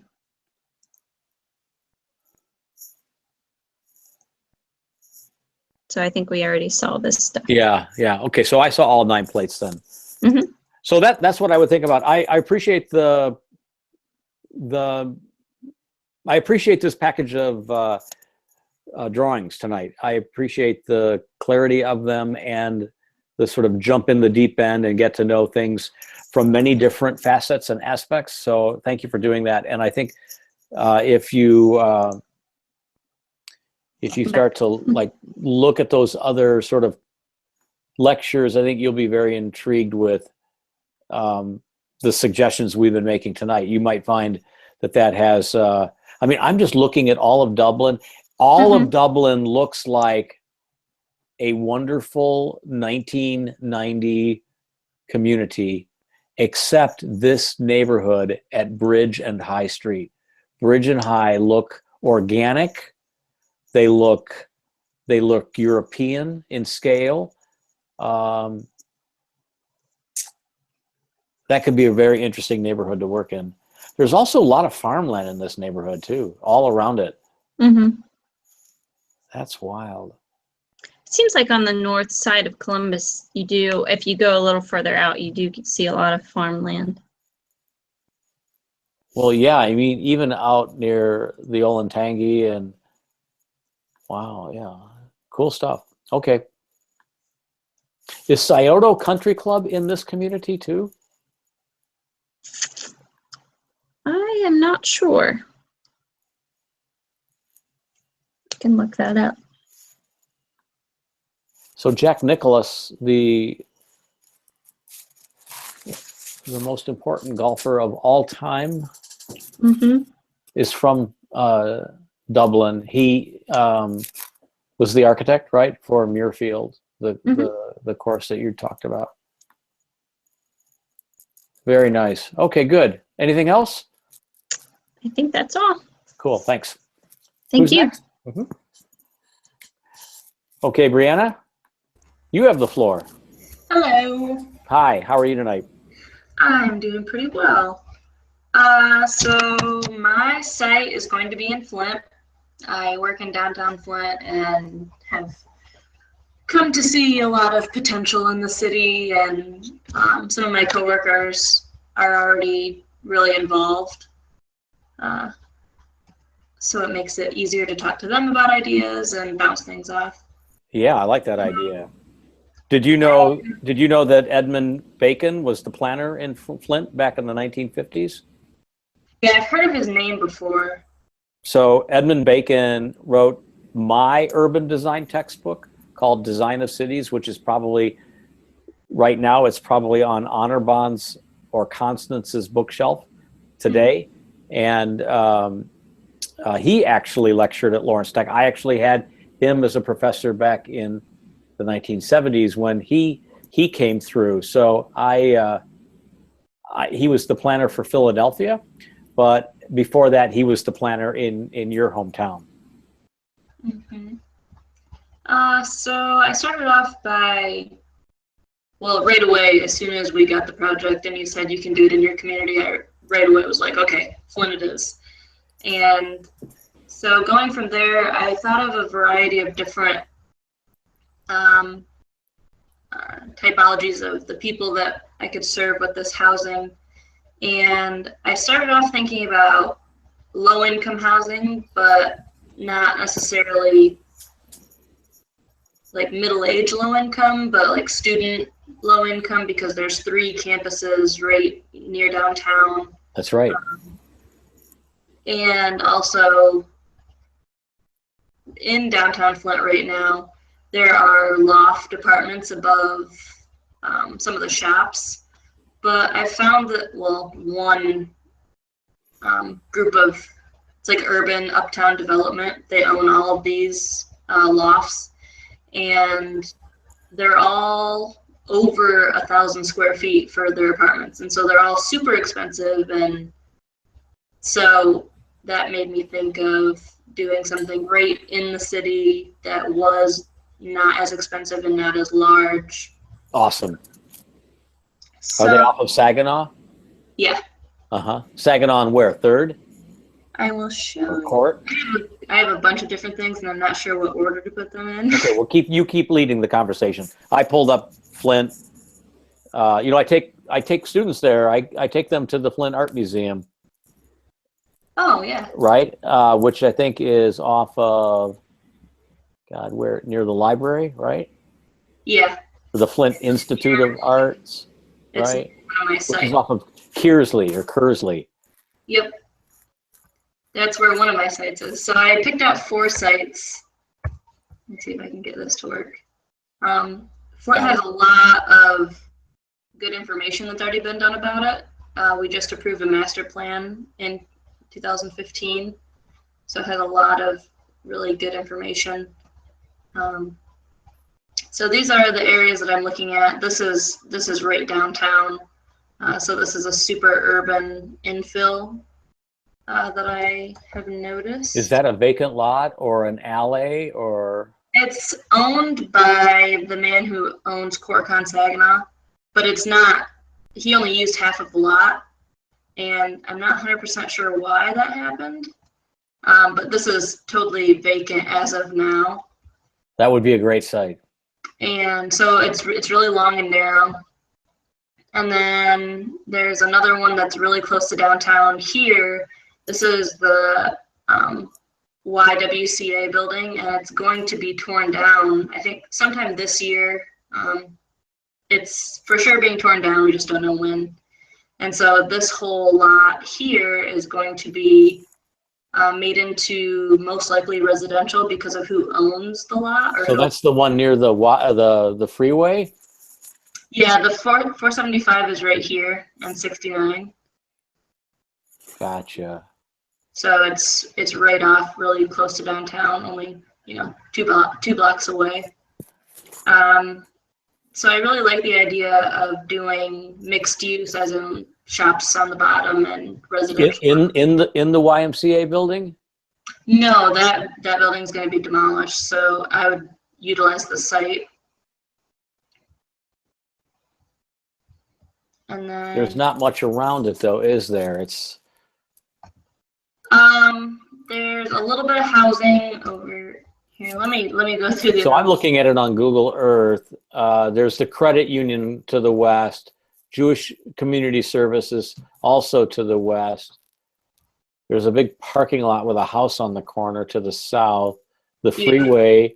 I don't know what the tall building is at 2nd and Stevens. So it's not super compact. Which looks like an old hotel there, actually. Where are you looking at? I thought I was looking at 2nd. Maybe I don't have my bearings. No, I just lost them. Anyways. So yeah, it's not super dense around this area. Right. But it is close to the city center, which in time will be. And I wonder how far of a walk it is to the Art Institute in that neighborhood across 2nd. Maybe a 10-minute walk. That would be worth like drawing an arc and understanding that. Like Yeah. how far is it to Mott? Yeah, Mott's right here, and then you have this. Mhm. So it doesn't take long. But my other site I'm looking at is closer between Mott and U of M Flint. The U of M Flint is right here, and Mott is over here, and so this is right in the center of both of them. So that is near the library then, right? The library is right over here, and then the Sloan Museum and all of that is all right in this area. So the library has a new RFP out. So they are looking for a major architecture firm. They probably already picked them, actually. I did already pick them. We didn't get picked because No, nor did we. But do you know who did, by the way? no, I don't know who did, but we weren't. Our firm wasn't in the top 5. So Did you guys get? Did you partner with someone? yeah, we partnered from I think somebody in Seattle. My firm is actually like right here. Wait a minute. Where are you? Oh, you're down there. So you're. Tell me where you are.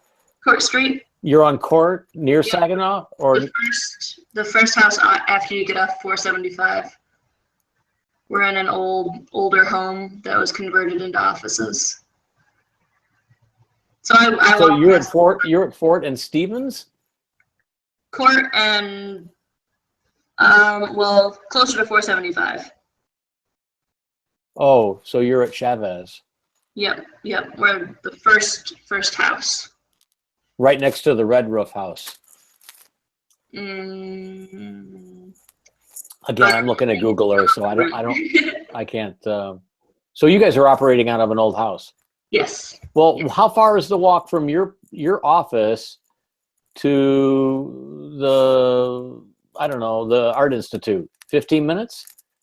Yeah, about. Yeah.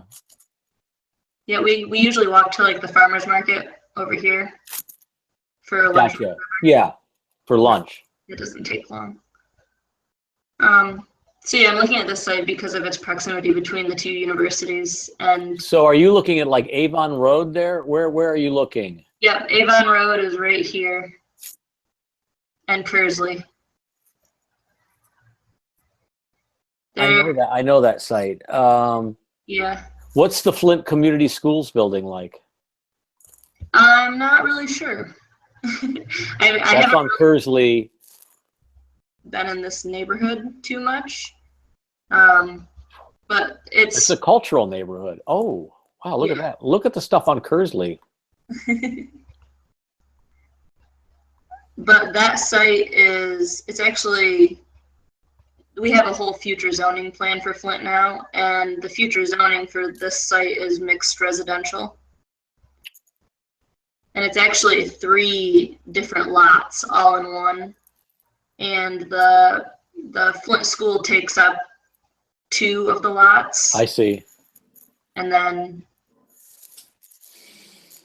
so I'm looking at that option because of its huge. I'm intrigued with that option because you're close to the cultural center of Flint. Mhm. You're close to the schools. You're close to the freeway. I know there's the Chavez Kersley exit is right there for the freeway. So there's like there's sort of real opportunity there, which could be very sort of interesting from that perspective. Although I would say that the other site, the one you showed that had the alley or the vacant building, Right downtown. that is on Saginaw. That is maybe a more traditional, like missing middle site. So Right. there's lots of merit in that. But I think it could be interesting for you to do the Sloan site because it could build on the master plan, like be the first runner out of the gate. Yeah, Right. and I've tried by looking through these sites, I've tried to maybe focus on one that could be an actual project. It could be Well, sure. Yeah, that's what I'm saying. realized, because I'm planning on sharing my findings, obviously, from this. And my last site that I looked at Is are the funeral home. 8 vacant lots here that the land bank owns, and you can buy them for $100 a piece. So where is that? This is north of the Flint River. I'll show you this. So this is right here. It's more in a residential type neighborhood. Is it near Hurley? Where is it? Yep, it's right, Hurley is right here, and then it's located right across the street. Between Hurley and then Kettering is down further across the Flint River.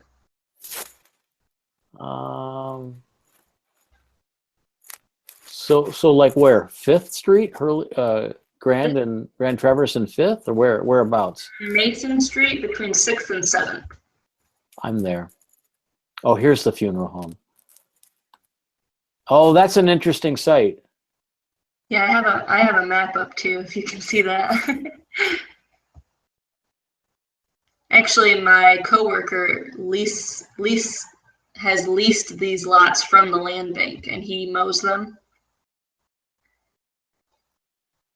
Well, I like the Hurley site so I sound completely non-committal, I suppose. But so I like that site because they are like a major employer, and you know what I mean. Not about worker housing. Yeah. So there's really some advantages, and to this site because the neighborhood at Mason is vacant lots with some existing houses and some nice vegetation. It's clearly within walking distance. And how much of a walk is it to downtown? 30 minutes? A bike ride? Is there a bus route that could? I'm sure that there is a bus route that could go into downtown. I'm not sure exactly how long. So from my work to Soggy Bottom Bar, which is close to this site, took us about 35, 40 minutes to walk to. So walk. probably, yeah, so it's a pretty long walk. It would probably take about 30 minutes to walk into the city from here. Yeah.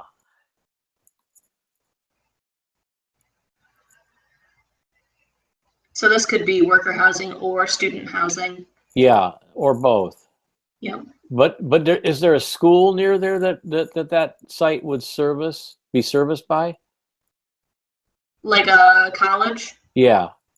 Yeah, there's Kettering down, further down, and then it's semi-close to U of M Flint as well. Yeah, but not real close.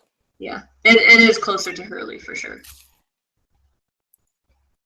Is that where Dr. Atisha practices at Hurley? I don't know who that is. She was the person that found all the lead in the water Oh, 2 summers ago. She's from my high school. She's from Royal Oak. that's super interesting. I think she's from Hurley. Yes, you are correct. Cool. I know a lot about everything, but not very much about any one thing. Typical architect. So I guess I'm not so warm about the YMCA site. Yeah, I think that's too what I would call vacant or vacuous. There's just no sort of definition. There's no edges. There's not much to respond to, and part of which makes it in a way hard because you don't have any sort of creative things to react against. But it also is ultimately easy because you don't have anything to react to and you can do sort of anything you want because you're writing the rules. So what I like about the Mason site, what I like about the Sloan site, for example, what I like about the Saginaw site is that you have these things that are pressuring you, right? You have existing buildings, you have existing neighborhoods, you have existing institutions, that that are gonna like be talking to you, right? Mhm. And your obligation will be to listen to them, to take cues and respond to them, and that's kind of the beauty of those sites. So I would throw one out. Right. Yeah, I agree. I just saw the Soggy Bottom Bar, and that's really not good. even close to your block. That's not even close to Mason. That's 1, 2, 3, 4, 5. Well, it's 5 blocks away. It's a mile, half a mile. Have you been in the Art Institute? I did a while ago. What does that mean? As I A should. while ago, Like probably like 5 3rd grade a while ago, or as an architecture student a while ago? No, in high school. Okay, so you need to go there, right? That's architecture. That's a significant piece of architecture. It's not the most important piece of architecture in the state of Michigan, but it's an important piece of architecture, and it's in Flint, and you got to know it. So that's another thing you got to do this weekend, and it's free. Yep. It's free, and I know for a fact that you can buy the Austin Kleon book, Steal Like an Artist, at that bookshop in the gift shop at the museum. It's in my Amazon cart. Maybe it'd be better to buy it from them though. It's because you rack up points. I understand. Okay, good. I'm glad. So, I did look at some other Okay, so I'll start with some stuff about Flint. So there's the whole master plan that they've kind of shown all these different, areas that they've classified, and their objectives for the land use. And one of objective 4 is provide a mix of uses that supports the sustainable community. So a lot of these do fit in with the missing middle housing and kind of merging the land uses, not just, this is all residential and this is all commercial. So they have a future land use map, which categorizes it into different like neighborhoods or districts, but it's not super strict on like this can't be residential or this has to be commercial or those types of zoning laws. So it's a little more open to the idea of mixed use and things that we're looking at, which is super nice. Flint's kind of like you can do whatever you want in it right now because it's so bad, and then now it's on kind of on the rise. And then there's different neighborhood groups that I've found that they have associations. Sure, they have a voice. Contact with. So you have the cultural center and the Central Park area, and then the South Central Park, which is where that Kersley site is. So there's a lot of different resources available in all these different areas, the Carriage Town Historic and Grand Traverse. And then, so I looked up your guys' competition. Yeah, so we did those plates. Yep. And this was like, so that the Saginaw site, like when I saw the Saginaw site, Brianna, this is what I saw. Right? You see what I mean? Yep.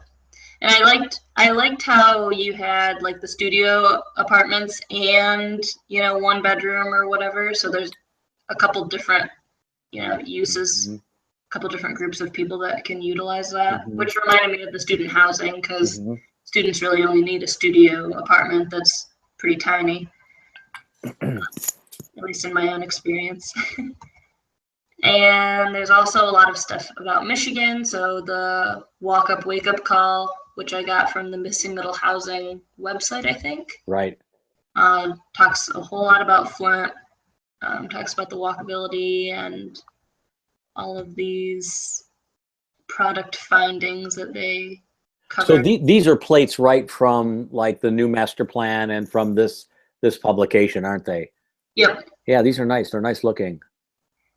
So they have a decent amount of information in them. And they pretty much just show me, they're kind of general. They're not super specific. Right.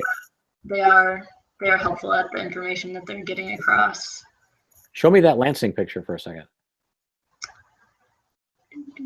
You just had it. Yep. They go through different cities in Michigan. They had Flint and Lansing.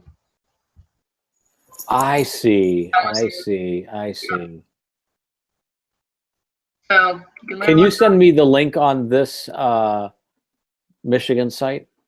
I can send you the PDF. Yeah, that's fine. I don't know exactly which website I got it from. It was No, that's good. That's okay. Oh yeah, and I looked at the other 2 entries. Yeah, so that's the one that won. Yep, and just the idea of the courtyard surrounded by these, shared spaces. And this is one that I think that Brandy should look at. If she starts to look at, if she's listening, if she looks at the Dublin site. I think when I looked at Dublin, I saw that in my mind. So make sure she has that. Mark, this is Tim. I got a question for you. Sure, go ahead. In the building code, there's a section, under live work units. It seems that here in Michigan, we hardly ever come across that, or is that just me? Is it more popular outside of Michigan? Well, what does the live work requirements talk about? It talks about the owner of the shop basically being the owner of the apartment, essentially, doesn't it? I have not come across. So this is in the Michigan Building Code? Yes. I have not come across that. We've always done the retail as a neighborhood retail. Oh, okay. And we've always done basically apartments or residences above it that have nothing to do with the retailer. Understood. But the live work scenario is a little bit different when I've done it. We've actually created the situation where the owner of the business is the homeowner. And what we've tried to do in those instances is assert the retail component towards the front and the residential component to the rear and or above. So imagine, for example, like, a cake maker, right? Who makes cakes out of his home, right? For all sorts of occasions. And, I would drive up to his live work space and park out in front and go in and do a cash and carry, right? And that's how you would make your income. And then at night, you maybe close the commercial space door, or that living room is kind of the sales room. That's been my approach to live work. Okay, I just was wondering if what Brianna was showing with some of the plates that you guys had done, if that was it, or if it was more, I guess, the previous what you had been talking about. So the stuff she was just showing was our solution for a competition that Hamilton Anderson submitted for, Okay. which probably didn't have a whole lot to do with the building code because we only had a few weeks to do it, right? Yeah, so these were our drawings for that. And Brianna, this is all in Lumion, by the way, just so because we've talked about that before, right? No, maybe we haven't. We did, Mark, you and I. Gotcha. Yeah, I'm not familiar with that. You don't know that software? I've never used it. What do you use for renderings? Oh yeah, I remember talking about it. Okay. I've been using, at work we have Podium for SketchUp. Sure. So I usually do the modeling in Revit, import it to SketchUp, Gotcha. put the materials on, and then use Podium. Gotcha. Just a few more. I mean, I have a bunch of these, but just looking at social housing and ideas for low end. So that's Elemental right there. Yep. That's Arena, who is the Pritzker Prize winner, and his stuff is really, really important. Yeah, so this doesn't necessarily go for student housing as much, but No, this is for ownership, right? Yep. So But maybe have you looked at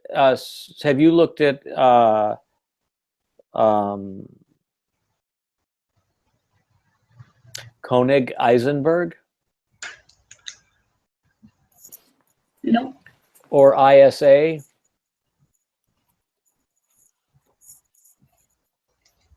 I wrote those down. Yep. And then there's another one I want you to know about. OJT, Office of Jonathan Tate. Just their social housing projects. They're small projects. Some of them are social, some of them aren't. Okay. The MVRDV will have social housing, so you should look at that. They did the happy video that I showed you, the cartoon video. Yep. I've looked at a couple of their things. Elemental, right? That's another one.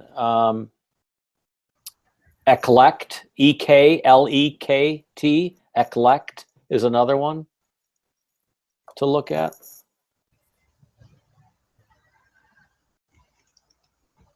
That'll get you started. Who else do you have pulled up? I have this courtyard that I really liked from Peter Salter. This that's interesting. University housing. So it's different. It's a bunch of different units inside each of these blocks. I don't know this project. That's really interesting. Yeah, it was entered Yesterday. Oh, it just came. Okay, yeah, I see. It came up yesterday. Yeah. Just a couple other things. These have like minimal courtyards, because I don't think some of my sites have a lot of space, some of them don't. So just looking at other smaller units. These are very small units. So that's is that the guy that won the missing middle housing? No, that's not him. No, this is military housing when they get back and they need somewhere to stay. Right, but right. Units, which are nice. You know, there's another product, or there's another architect too, Brooks and Scarpa.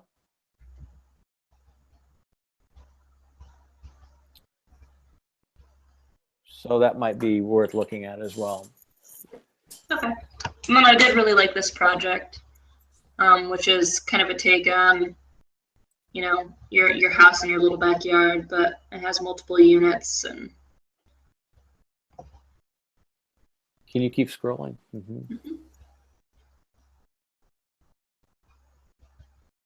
Those are wonderful. so there's a lot of inspiration. Do you look at the site regularly? Yeah, pretty regularly. Good for you. I was trying to log in, but something was happening, so I couldn't save these, so I had to pull them all up in different tabs. Yeah, I'm always prompted to join, and I thought I had, and it keeps asking me, and it's just another password I have to remember, and I give up. But yeah, I actually look at these sites every morning, so I'm glad to hear that you do that. Is Jeff still involved in Missing Middle? Is that something that he's remained interested in, or was he just? No, he's kind of busy with AIA stuff. He doesn't really make time for a lot of other things. It's pretty much AIA in the firm. Is he on the Michigan board now? I actually don't know. He's the whatever they call the past president. He's still on for now. So he's serving out the transition for the current president, and then he'll be done, I presume. Yep, I think so. I'm not sure what his plans are for the future in his involvement, but maybe he'll focus more on Flint, because my coworker might become, he's vice president right now, Kurt Neiswender. Yep, I know the name. Yep.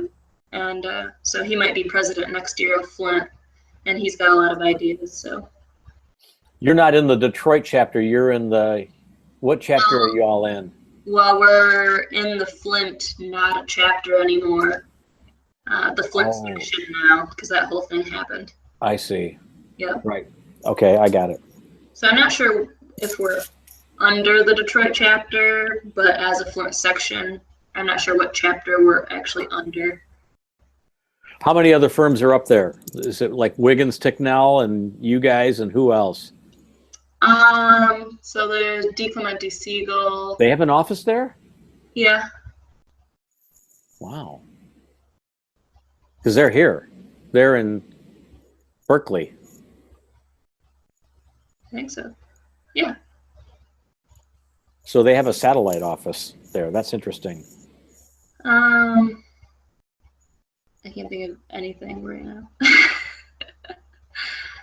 There's there's a bunch. There's like 5 different small firms. There's no like large firm that really takes everything. Freeman Greer runs a firm. Shannon Don't know it. has her own firm. She's married to Mott Foundation. So there's a lot of involvement with the Mott Foundation, and Sure. they get a lot of the projects in Flint. Sure. Oh, interesting. Well, I'm disappointed that you guys didn't get the library. That's too bad.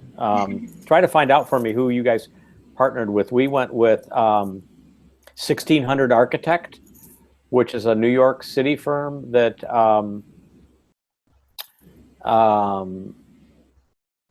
New York, or wait, maybe they're Boston. Maybe I'm thinking they're in Boston. Let me look it up real quick. I think they're Boston. And they're library experts. Yep, we partnered with some library experts as well.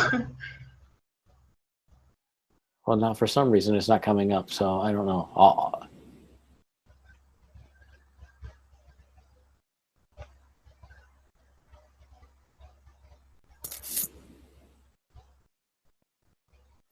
Oh, we have you heard of THA? Architects and Engineers. They're big. Well, Who? THA. Jeff Bennett is the person now. Gosh, THA, I don't think I know it. Yeah, they're a lot older. They used to be larger as in like 20 people. Now they're down to, about 10 or so.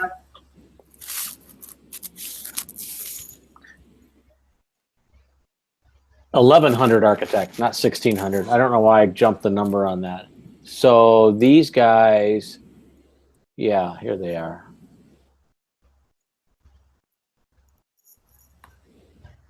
Yeah, they're in New York. They're in New York and in Germany, so they have a Germany office. 1,100 architect in New York City. So for the next time, keep them in mind for your next library. 'Cause and they've got a really cool website. Okay, good. Is there anything else we want to go over? I don't think so. Okay. See you next week. All right, thank you. Who's next? I guess I am. Okay. Thanks, Mark. You have the floor. Okay.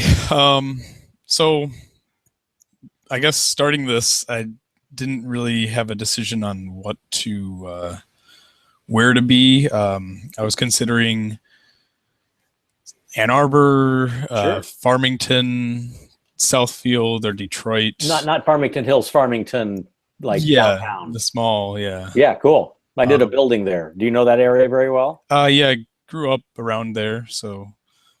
I did the. It's called Avalon Films, but it's probably something else now.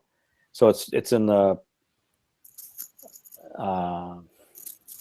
It's behind the theater, the Civic Theater. Yeah. It's like a little old, like storage factory building. Is that one that's kind of in the trees? Yeah. That's separated from the other buildings? Yeah, it's kind of really in the backyard of those homes. Yeah. North of the downtown. Yeah. And so, and I added a second floor to one component of it, and I did a new sort of cantilevered canopy, a steel canopy out front, skinned it in stucco to make it look like concrete and corrugated metal, and kind of kept everything in a darker palette to quiet it down because the forms were kind of fun. And that won all sorts of AIA awards. I really love that project. I drew that project by hand, by the way. That was 1997. Wow. I've always Good old liked days. it. I kind of always wondered what it was. So it was it's like an art studio, I heard. It was a advertising group of 3 guys that would broker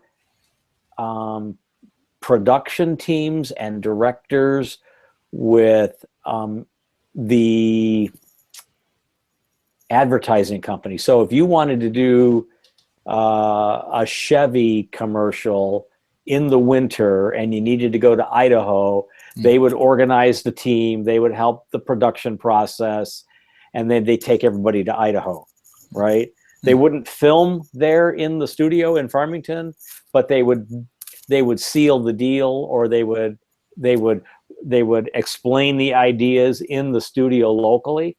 And then so it was kind of like a clearinghouse for them. And their offices were all in that second floor expansion.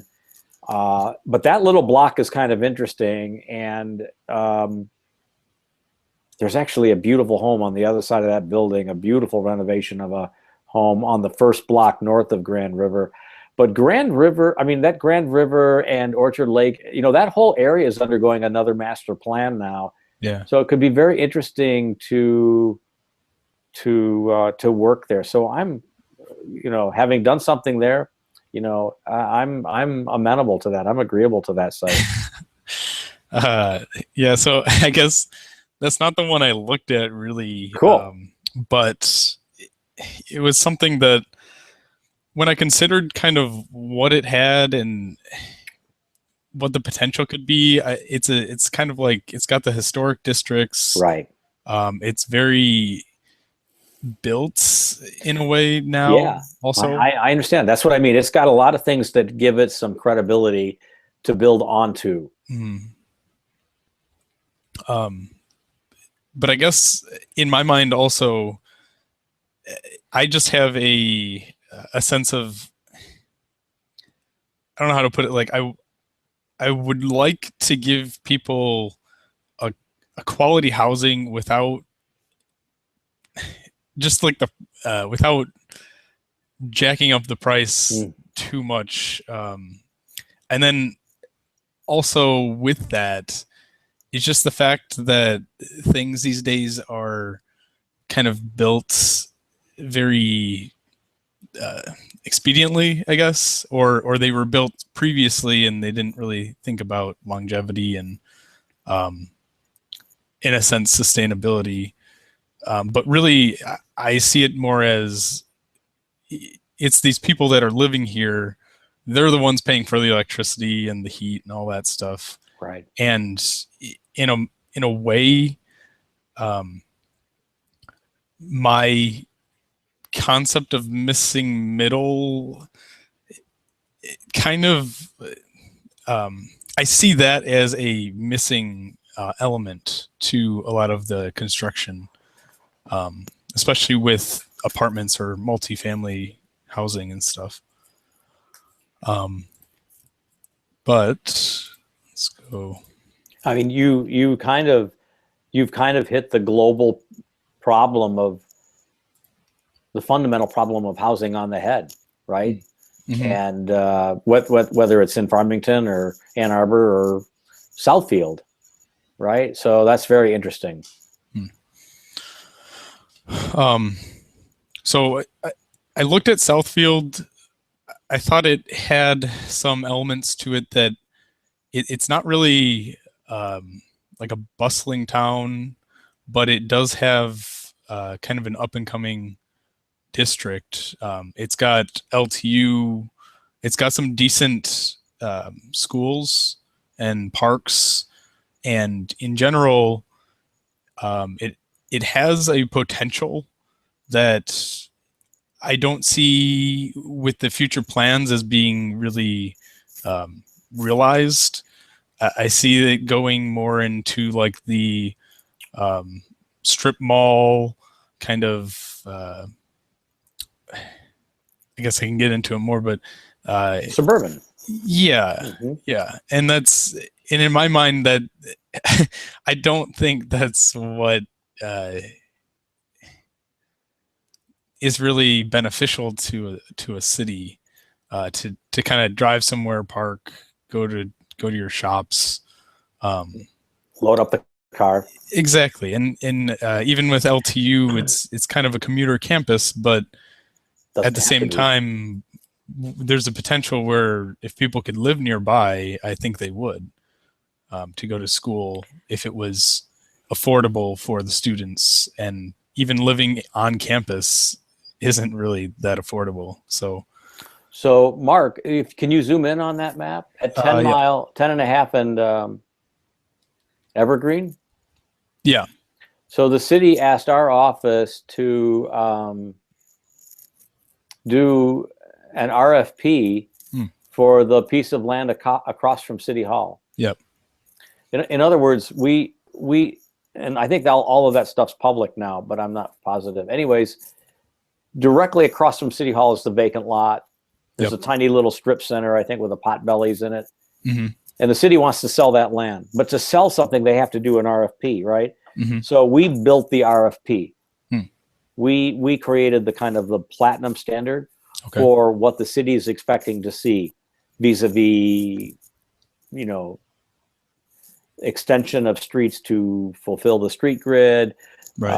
the promise of density, mixed uses, the sort of expression of architectural vocabulary or style. So we said that it must have all of these attributes. Interesting. And that site is right next to the Lofts building that Peter Stuhlreier of the Rochester firm. Yeah. And actually, I can.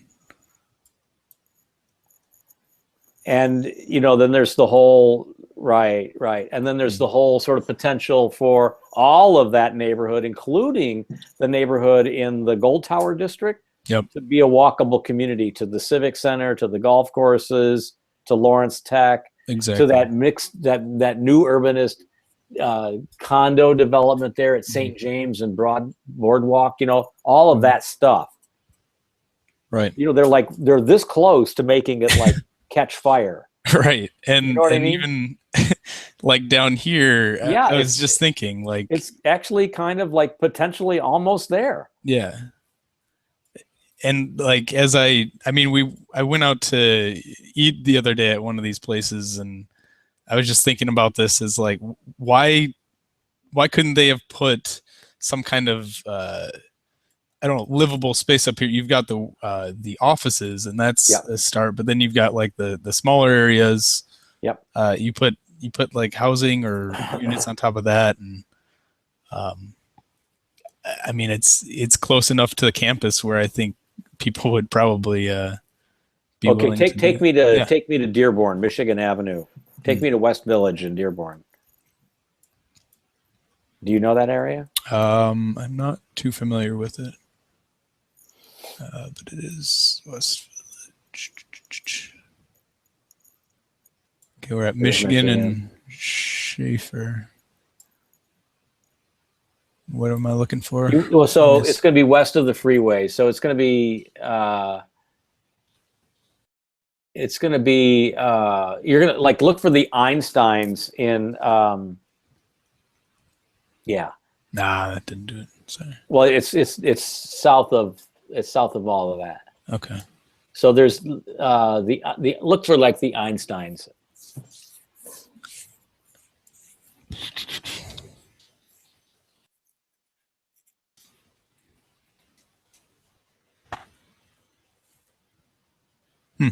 Is it- Maybe they're not in there anymore. Is there a Starbucks? Maybe it's Starbucks. Maybe it's a Starbucks now. Sorry about that. That's all right.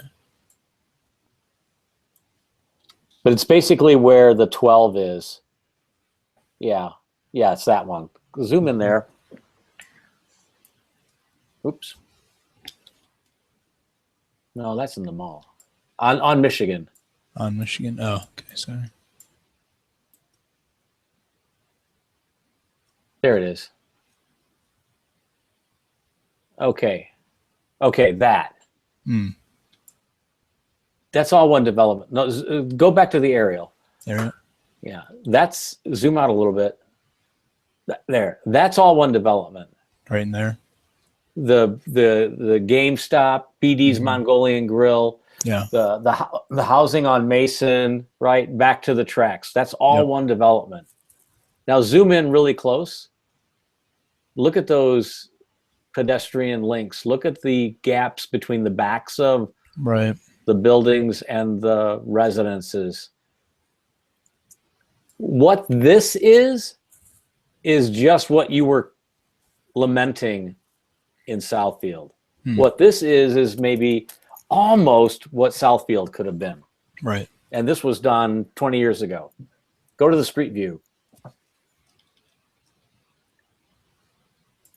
Not the best architecture, but right, it's walkable. Yeah. It's got legitimate like residential attributes like porches, dormers, Mm-hmm. right? Double hung windows, a muse that connects the people in the back to the people in the front. Go back out to Michigan Avenue or to the restaurants that are there. Yeah, like do the street view from there, right? Yeah, do where that little turnabout is. See, it's a very pleasant little shopping center. Mm-hmm. Now, this could actually have been a lot bolder too. This came online before anybody was even talking about this kind of mix of uses. And what if like there had been 2 floors of All right. right residential above these? Mm-hmm. So yeah, I'm real intrigued with your idea for Southfield, and looking at these existing sites maybe as a place to retool or rewrite the script, right? And you're going to want to look at Ellen Dunham Jones, just like I was talking to Brandy about tonight. Okay. Are you aware of her? I am not. She actually collaborated with Jun Sub Kim on a book, Retrofitting Suburbia. June's. Our own Dr. Kim. So yeah, go back to Southfield. I think there's some real, I mean, you know, you've got all those office people in those towers. Yep. You've got some very wealthy people living in some of the gold towers, like the Bell Tower. You've got offices to the north, right? You've got the freeway to the north and the freeway to the west. Yep. Right? The Lodge. Yep. You've got the Civic Center. You've got all those people moving. And by the way, Southfield, say what you wanted about it being kind of like a boring community or whatever, but Southfield is racially and in terms of demographics, one of the most beautiful places for the mixture and variety of like market segments or races that you could ever imagine. You couldn't have blended a more perfect sort of hash out of all of this. It's from that perspective, I think it's real, it's authentic, and that's why it's a real good place to sort of test. Right. No, I mean, so I guess. Yeah, look. Based on the 2010 census, you've got a population of maybe like 78,000, where 70% are African American, 25 white, and you've got some Native American, Asian, other populations.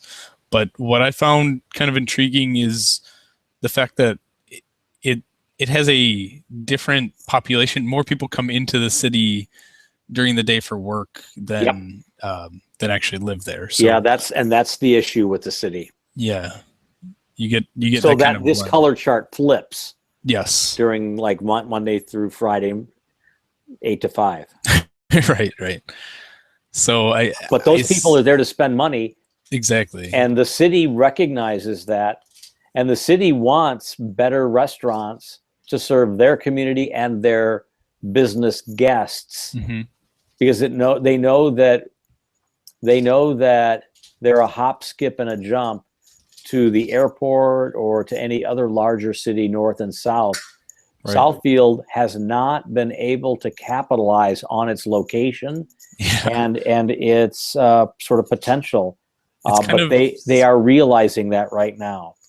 It's kind of split up in a sense by these highways, and I was looking at some of the other not that one, some of the other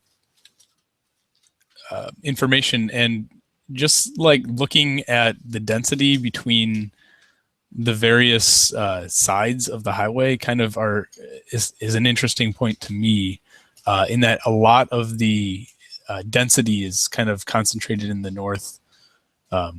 northeast, and it kind of gets less dense as you travel in the southwest area.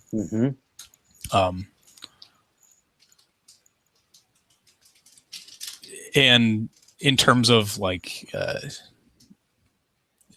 differences in what type of buildings are there, it's mostly single family housing, but if you look at the demographics, you've got maybe 42% that aren't really families.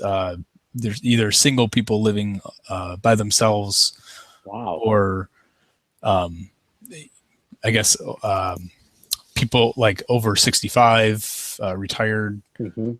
single people, and it's almost, yeah, it's kind of odd that almost half the population isn't really a family in a sense.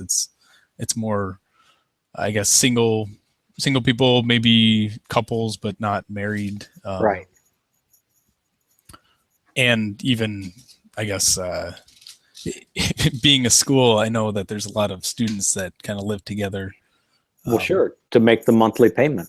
Exactly. And that's also seemed like an issue, just looking at different like rental listings, how much you would have to pay for certain, I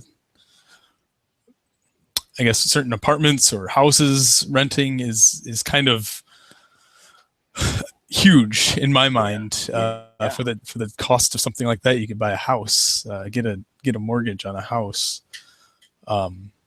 But they, in my mind, it's not so much. I was even having a hard time finding something of quality when I was looking in Southfield. Finding something with a certain amount of quality at a certain price. Mhm. I think that a lot of the non-families in Southfield are emerging professionals or professionals in some way, who want a nice place to live, but don't necessarily have the means to purchase that house. Right. So I guess in that sense, when I'm looking at the different areas that might make sense, I was looking at the Civic Center, the City Center, as well as possibly something related to LTU. But I found that these two, just with the highway in between, it's really difficult to kind of make that connection, to promote that, I guess, that walkability between the different spaces. And I noticed that there's a lot of, I wouldn't say a lot, but there's a large amount of kind of vacant land. Do you know if LTU owns a lot of these parcels that are in this neighborhood? Yeah, I don't know if they or how many they own, if they do at all. But I knew that the president's house was over there at one point, and I think they might have had another couple of parcels. I don't know how you'd find out, except maybe Joe Verizon. Right. I was about to go to like LTU and see if they would let me know. But in my mind, it would make sense for them to, I don't know, 50-year plan, 100-year plan, expand into this area if they could, which makes certain streets and I guess areas very, I wouldn't say lucrative, but very interesting to promote some kind of a residential area for students. I'm thinking back to like the research that I did in Ann Arbor, and I worked there also. It's just a campus that's walkable. It's a city that's walkable, and It's a great city. yeah, exactly. To be something like that, in my mind, would be something to strive for. Well, sure. Remind me, you live in Ann Arbor now? No, I lived in Ann Arbor for a little bit, for like a year. Right. I worked there for 2 years, but rent there was too expensive. Yeah. And then kind of going back to Brandy's point, I wanted to go back to school, and I was kind of sick of driving 2 hours Sure. to like work when So it's where do you snowing live out. now, Mark? I am right here, right at the Berg Road Lodge Telegraph area. Sure. So have you seen Dr. Constance's plan for Southfield and for the Civic Center? I don't think I have specifically for hers, but I did see that she had done some work there. So she did this sort of giant connector between Civic Center through the site that I was talking to you about. Yeah, this is it here. Yeah. Okay. Yeah, and you see what's happening here, right? The bell tower, as I call it, is to the left. And you see how they've created kind of a community of mixed-use buildings that run due west from the foreground sites of the Civic Center towards the lodge. And then ultimately what happens, I think that top perspective is where that is, right in the very middle of that picture. Yeah, right in here. Yeah. I think ultimately what happens is there was some sort of cap over the freeway that she had proposed, and it would link all of this, right, as a walkable experience to the LTU campus. So, maybe one thing you could do is sort of say, okay, let's just sort of, like in the mythology of my studio, let's just assume that this is the plan that's going to go in. And I'm going to look at these sites in this part of this big plan as infill opportunities, and I'm going to design them. You could even then speculate in this mythology that the blocks around me are on either side, east and west and north of me or south of me are already filled in, and I'm filling in these gaps. So that could happen. But I think you'd have to explain the master plan and get more information on it and help us understand the benefits of that plan, maybe even suggest improvements to it. Not that anything Constance has done needs improvement, but you understand what I'm saying. You can make it your own plan, because this has been done, and that means it's got some history. That means it's grown sort of irrelevant now. I guess in my mind, I feel like these are too expansive. Yeah, they're big. They're very big. There's no question. I'd like to see it at not so much a smaller scale, but a tighter scale, I guess. Like the avenues just seem vast. Yes. That's what I liked about some of Brianna's sites, because she was like trying to dial in on very sort of particular neighborhoods. Right. There's not really any historic neighborhoods in Southfield.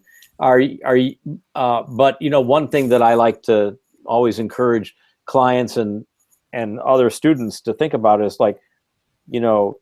go and develop or move your work closer to where the needle's already moved to, and that would be evergreen. Right. Yeah, and I think that's what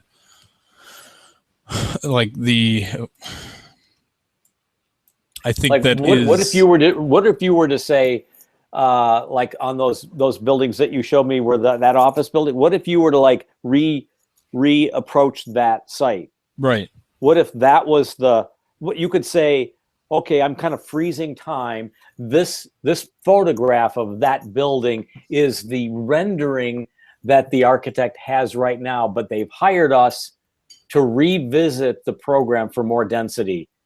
And I'm picking up where that left off, and that's what we're going to go in with, or it could be that whole corridor, right, from like Hilton all the way up to Goodwin.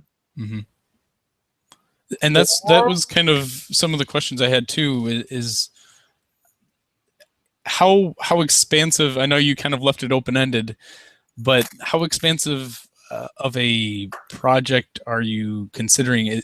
Should it be geared towards kind of a single building, or I looked at the same missing middle things that Brianna looked at, and should it be something more like a kind of like a street of these buildings?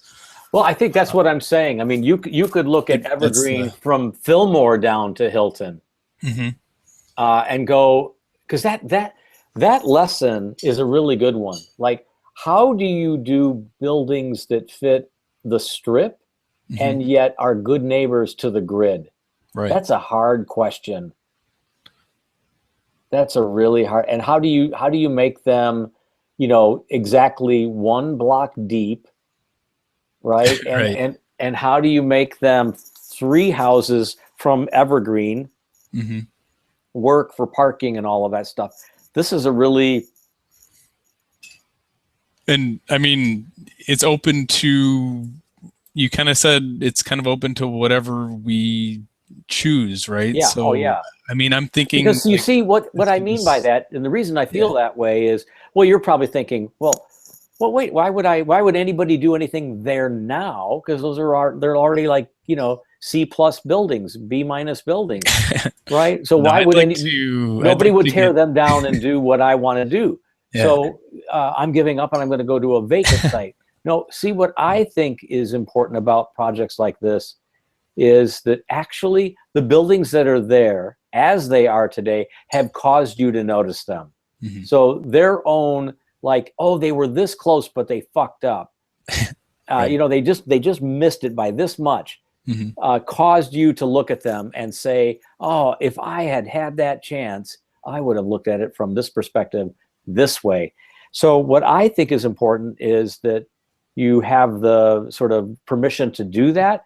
But Mhm. remember that this site, while it's in Southfield, between these 3 blocks on Evergreen, actually is like every other site everywhere in the world. And it could be kind of what you propose here, sort of a solution that deals with this dam typology Right. of the wide road, Yep. the teaser parking, the rear parking, the single family residential neighborhood to the rear. How do you deal with the street? Like, look at Jeanette. Yep. That street goes through, Yeah. but It's it's been tampered with, right? exactly. So those are all little things that the city was on board with, that the developer was on board with, or had to become on board with. How can we do that even more thoughtfully? Mhm. And what you'll end up doing this semester is maybe making a playbook for us to deal with that kind of issue next time. Right. You could even do both sides of Evergreen. I like that. I'm concerned a little bit about the scale of the road here, but Yeah. at the same time, I think this is very abrupt. You've just got it's kind of, there's no transition in the sense. I know. Similar to But like, what if retail was provided in the new proposal, and office and commercial space with residential was provided along with parking?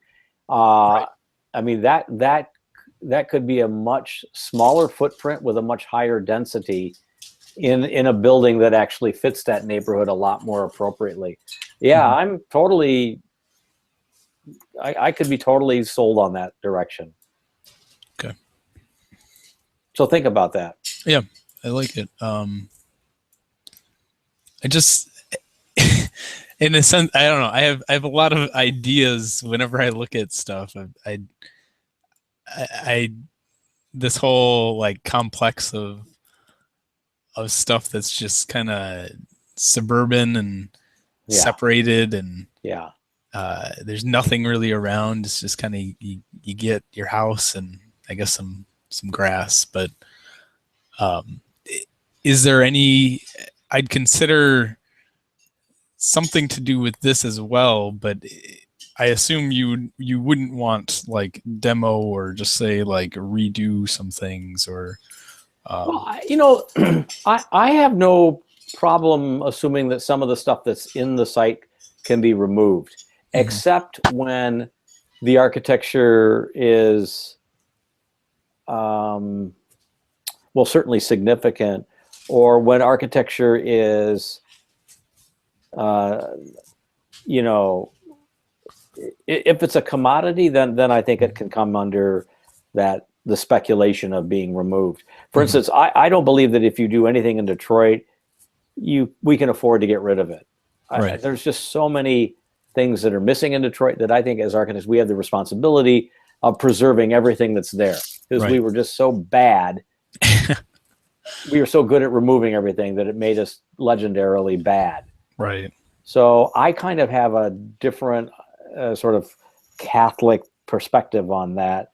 I will argue for every building, even if they're not good buildings. That's part of the reason why I didn't want to choose Detroit, is because you've already got so much there, and nobody's like really using it. It seems like Right. a waste to build more, or Yeah, and that's why our infill project was just that. It was infill in the missing middle competition that our firm did, but we also used some of the buildings next door Mhm. to us, and made that part of the proposal. But in places that are like Southfield, where everything's like 1985 and newer, Yeah. right? I mean, Southfield was farmland in 1955. Yep. Yeah. It didn't It even was- have a It fire was station. orchards. It Yeah. was just farmland. So Just- there's nothing really sacred. There are no sacred cows here.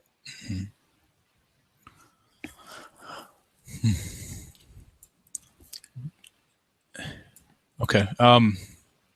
I think the Civic Center is potentially a place to develop too, and the site that we did the proposal for, that could come into play. I think the site that what's the name of the Lofts building there to the Arbor Lofts? That Arbor that Lofts. whole complex could come into play. Mm, That whole thing Right, along and- the yeah. that This that was the road. other site that I was looking at, just because it was kind of blank,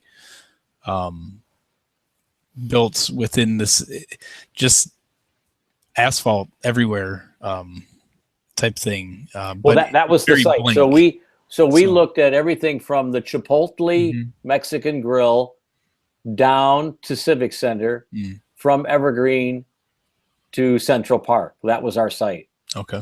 So we developed a hotel, 2 giant mixed-use buildings with residential, grocery store, a new street, Mhm. new parking deck. It was a huge mixed-use proposal. It's a nice plot of land there. Yeah, and it held all of that, and we integrated it with the roads. We centered the new public space on the center line Mhm. of the City Hall Pavilion.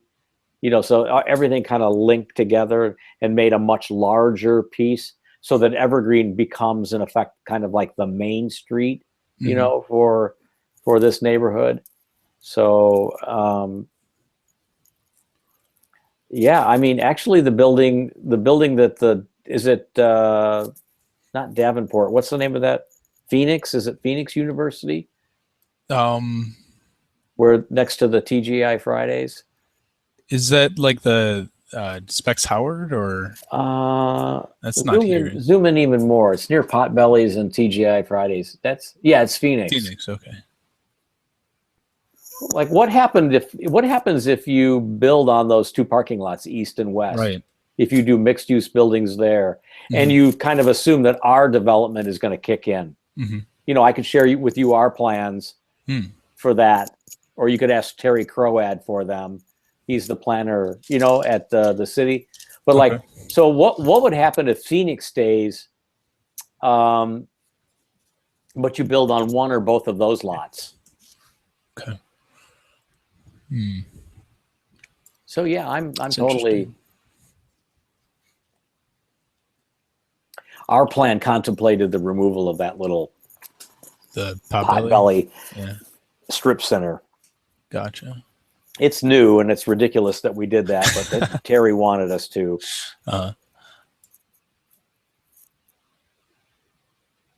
Okay. You can see why Constance saw that link. I mean, Oh yeah. she just sort of sees that rotary up there, up near the library, and extends Yep. the line over and then down. Yep. It's fair game, right? Hmm. So think about that over the weekend. Yeah, I have. I will.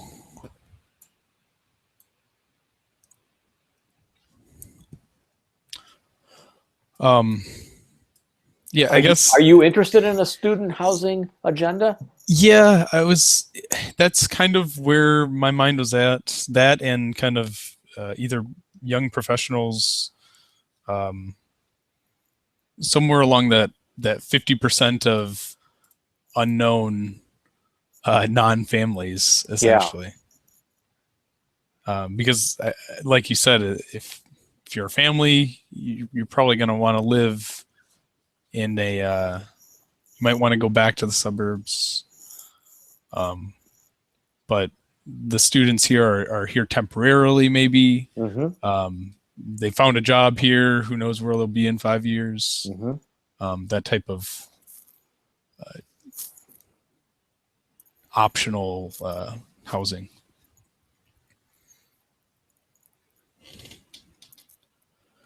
Well, I think I was going to say that if you wanted to do student housing, then you probably just need to like do it on our campus. But I'm also just kind of hesitant to do that for your capstone project. Right. I kind of like the idea that it's for you now a project that has more civic, more cultural, more kind of socially responsible agendas, not just more housing, more beds for more students. Exactly. And I was really, I don't know, I don't like pressure on the latter is more significant than the pressure on a student housing project. Right. And I don't really like the idea of kind of like a blank slate situation. Yeah, I agree. I think it's better to create more density and develop a certain area that will like promote people to either go there, walk there, and want to live there. Right.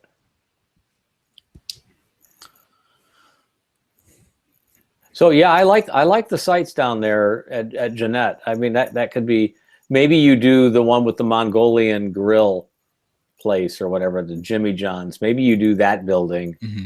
Maybe you revisit that one and you assume that where the Superior Sandwiches and the Nippon Sushi, you assume that building's acceptable, but you're going to like do your version of a similar development, but with more density, more residential south of it to create kind of the counterpoint. Right. That could be interesting. It could be just that site. Have you go over to 12 Mile and Southfield? 12 miles. Keep going. Northwest corner. Look at that site. West of Southfield. Oh, west, sorry. Go up. And now zoom out just a skosh. So in the lower left is the funeral home. Yep, down right on the road. And then the three vertical buildings that run up and down are new multi-story apartment buildings. Okay. And then they have their shopping center towards Southfield Road. Okay. It's a new Applebee's. It's a new strip center. Yeah. It's like it's got all the right pieces that, and this all came online about 3 years ago, right? Yeah. So this is all sort of brand spanking new, but it's still less rich, less interesting, less walkable than the Dearborn neighborhood that I just showed you. The Dearborn neighborhood is potentially much stronger. So Dearborn would be a good case study for you. You should drive down there and go get an Einstein's or a Starbucks or whatever they sell down there, and just walk it and enjoy it, and say, God, if they had just done these things, they're all good things, but if they had just done these things, it would have been a lot stronger. That kind of reminds me, the one in Dearborn, of Brownstone, I think it was called, in Ann Arbor. It's kind of this little, you walk off the street and it's just like this, not really alleyway, but this brick pedestrian street that I guess I can Brown.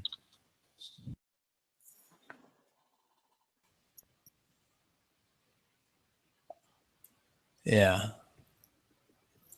Oh, it's Right by the here. Ashley Muse. Yeah. So Yeah, those are nice. That's a nice condo development.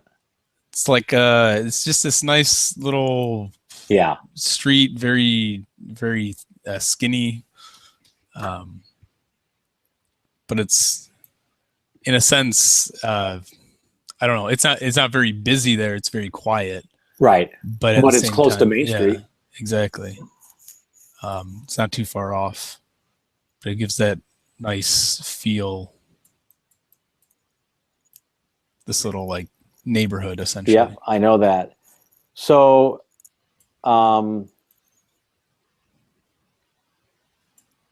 type in Katie's Alley, CADY''S.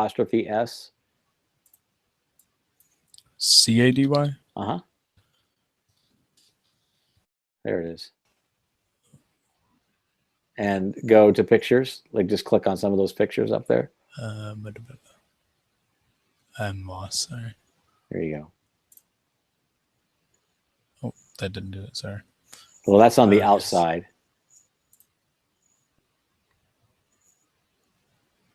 These ones. No, I want you to go see the alley. Go to type in Katie's Alley and then just look at the pictures.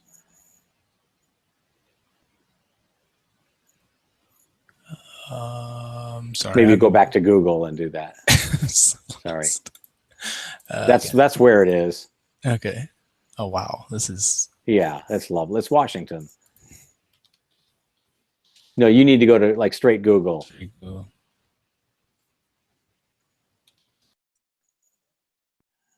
Now go to images. First image on the left. See?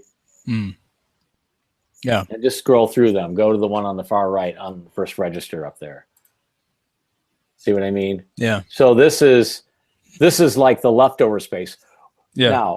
Now look at that image, and on the left, imagine that that's the strip center with shops in it on Right. Evergreen Road, and on the right would be a new building that you're going to do. Now go back to your Southfield map.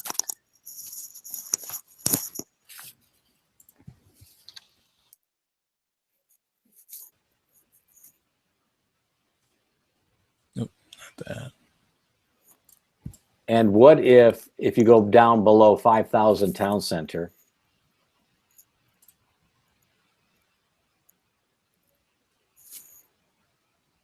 What if that building where Fuddruckers is has another building in front of it that you designed? Yeah. Yeah. So that they have like two parallel things Mm-hmm. that sit up against the street and continue the street wall along Evergreen. You create an alley, right? You reorient and organize some of the parking to go back on the street where it should be. Mm-hmm. And you create like a discoverable social community space that services all of those people in the Gold Tower development, plus those townhomes, plus the campus, which is just across the street. Right. That could be like the most wonderful address. So yeah, any of those. Mm-hmm. Holiday Inn. No, that's what I'm, I guess, imagining in a sense for just these strip mall type Yeah, they're situations. they're pretty interesting things. Those are good.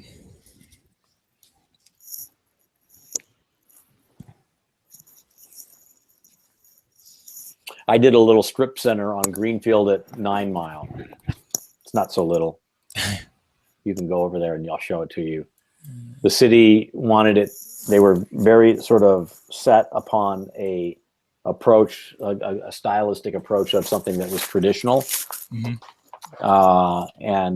So there it is right there with the Leo. No, Oh, no. no, that's not that. 9 Mile in Greenfield. So south of that. South of. Yeah, it's closer to like 8.5 Mile. Keep going. Oh no, it's got to be north of. That's Northland. Go up to 9.5 Mile. There it is, where the Panera is and the Kroger. I did that center. to the left. Okay. And I did this one so that it didn't look like one person did everything at the same time, Yeah. right? So Like there's different three. brick colors, there's Yeah. different massings, right? And the architecture, the language was kind of like firm, but the stores, the tenants, was blurry. Like Kroger doesn't take all of that middle piece. They take some of the end piece, but not all of the end piece. You know what I mean? Yeah. So it's kind of this strategy of creating kind of a new town center, Mhm. right, that looked authentic. But of course, it's not authentic because it's clearly trying to be Williamsburg. So, Right. anyways, this was probably 1998 when I did this. Oh. That's But it's actually one of the nicer shopping centers in town. Hmm. And it's full. So like what if that shopping center got densified right. and then the storefronts there were the new town square, the town because look at all of the community to if you zoom out in front of us is Oak Park there. Yep. And then to the west is that density of apartments, and then you've got Providence Hospital Mhm. right there.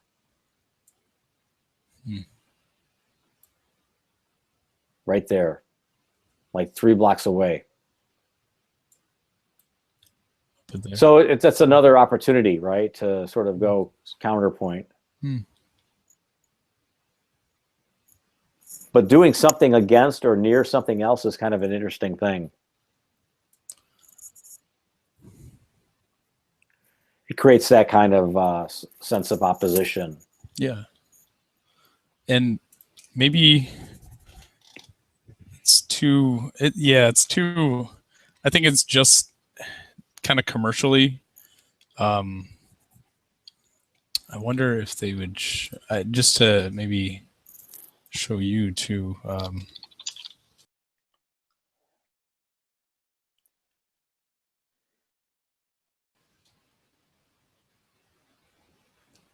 Where is this?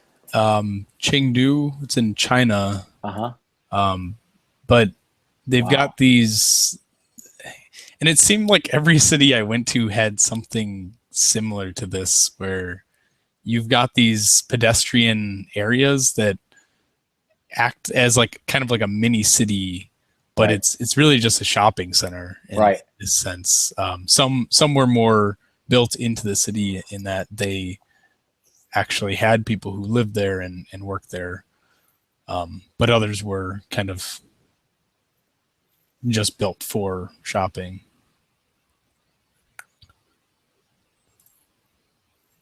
But it's very compact, and like they call it wide and narrow alley because one's a wider alley and one's a narrower alley, essentially. When were you there, Mark? Last 2 summers ago. Mm-hmm.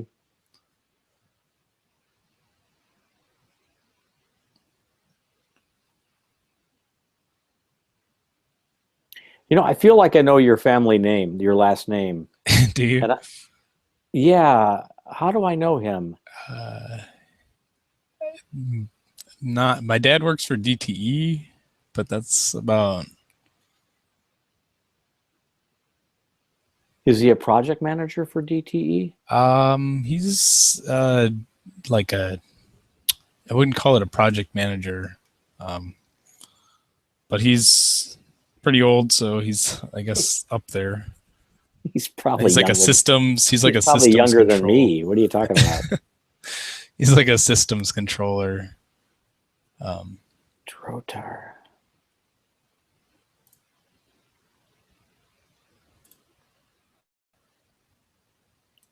I know your name somehow, and I just can't place it. Maybe it'll come to me. I've never been to China, so I love seeing this. The thing that I love about the Katie's Alley and some of the other urban alleys, like in Portland and Cincinnati, and Washington, D.C., is that they serve both cars and pedestrians, that Hmm. there's not a hierarchy of pedestrians over cars or cars over pedestrians. Mhm. There's kind of an equivalency. Okay. And I think that's kind of something that America could have an appetite more for, not just one or the other. Right. Here, I think this is clearly all Yes. pedestrian, right? Because nobody can afford cars over there for the most part. So, or not many can at least. So, you know, and then they have the density, right? They have the population, right? Which Right. completely skews those numbers. But yeah, I mean, I think that's kind of workable for you. So think about those sites. I will. All right. Well, we'll see you next week then. Okay. Thanks for your time tonight. Thank you. Have a good one. You too.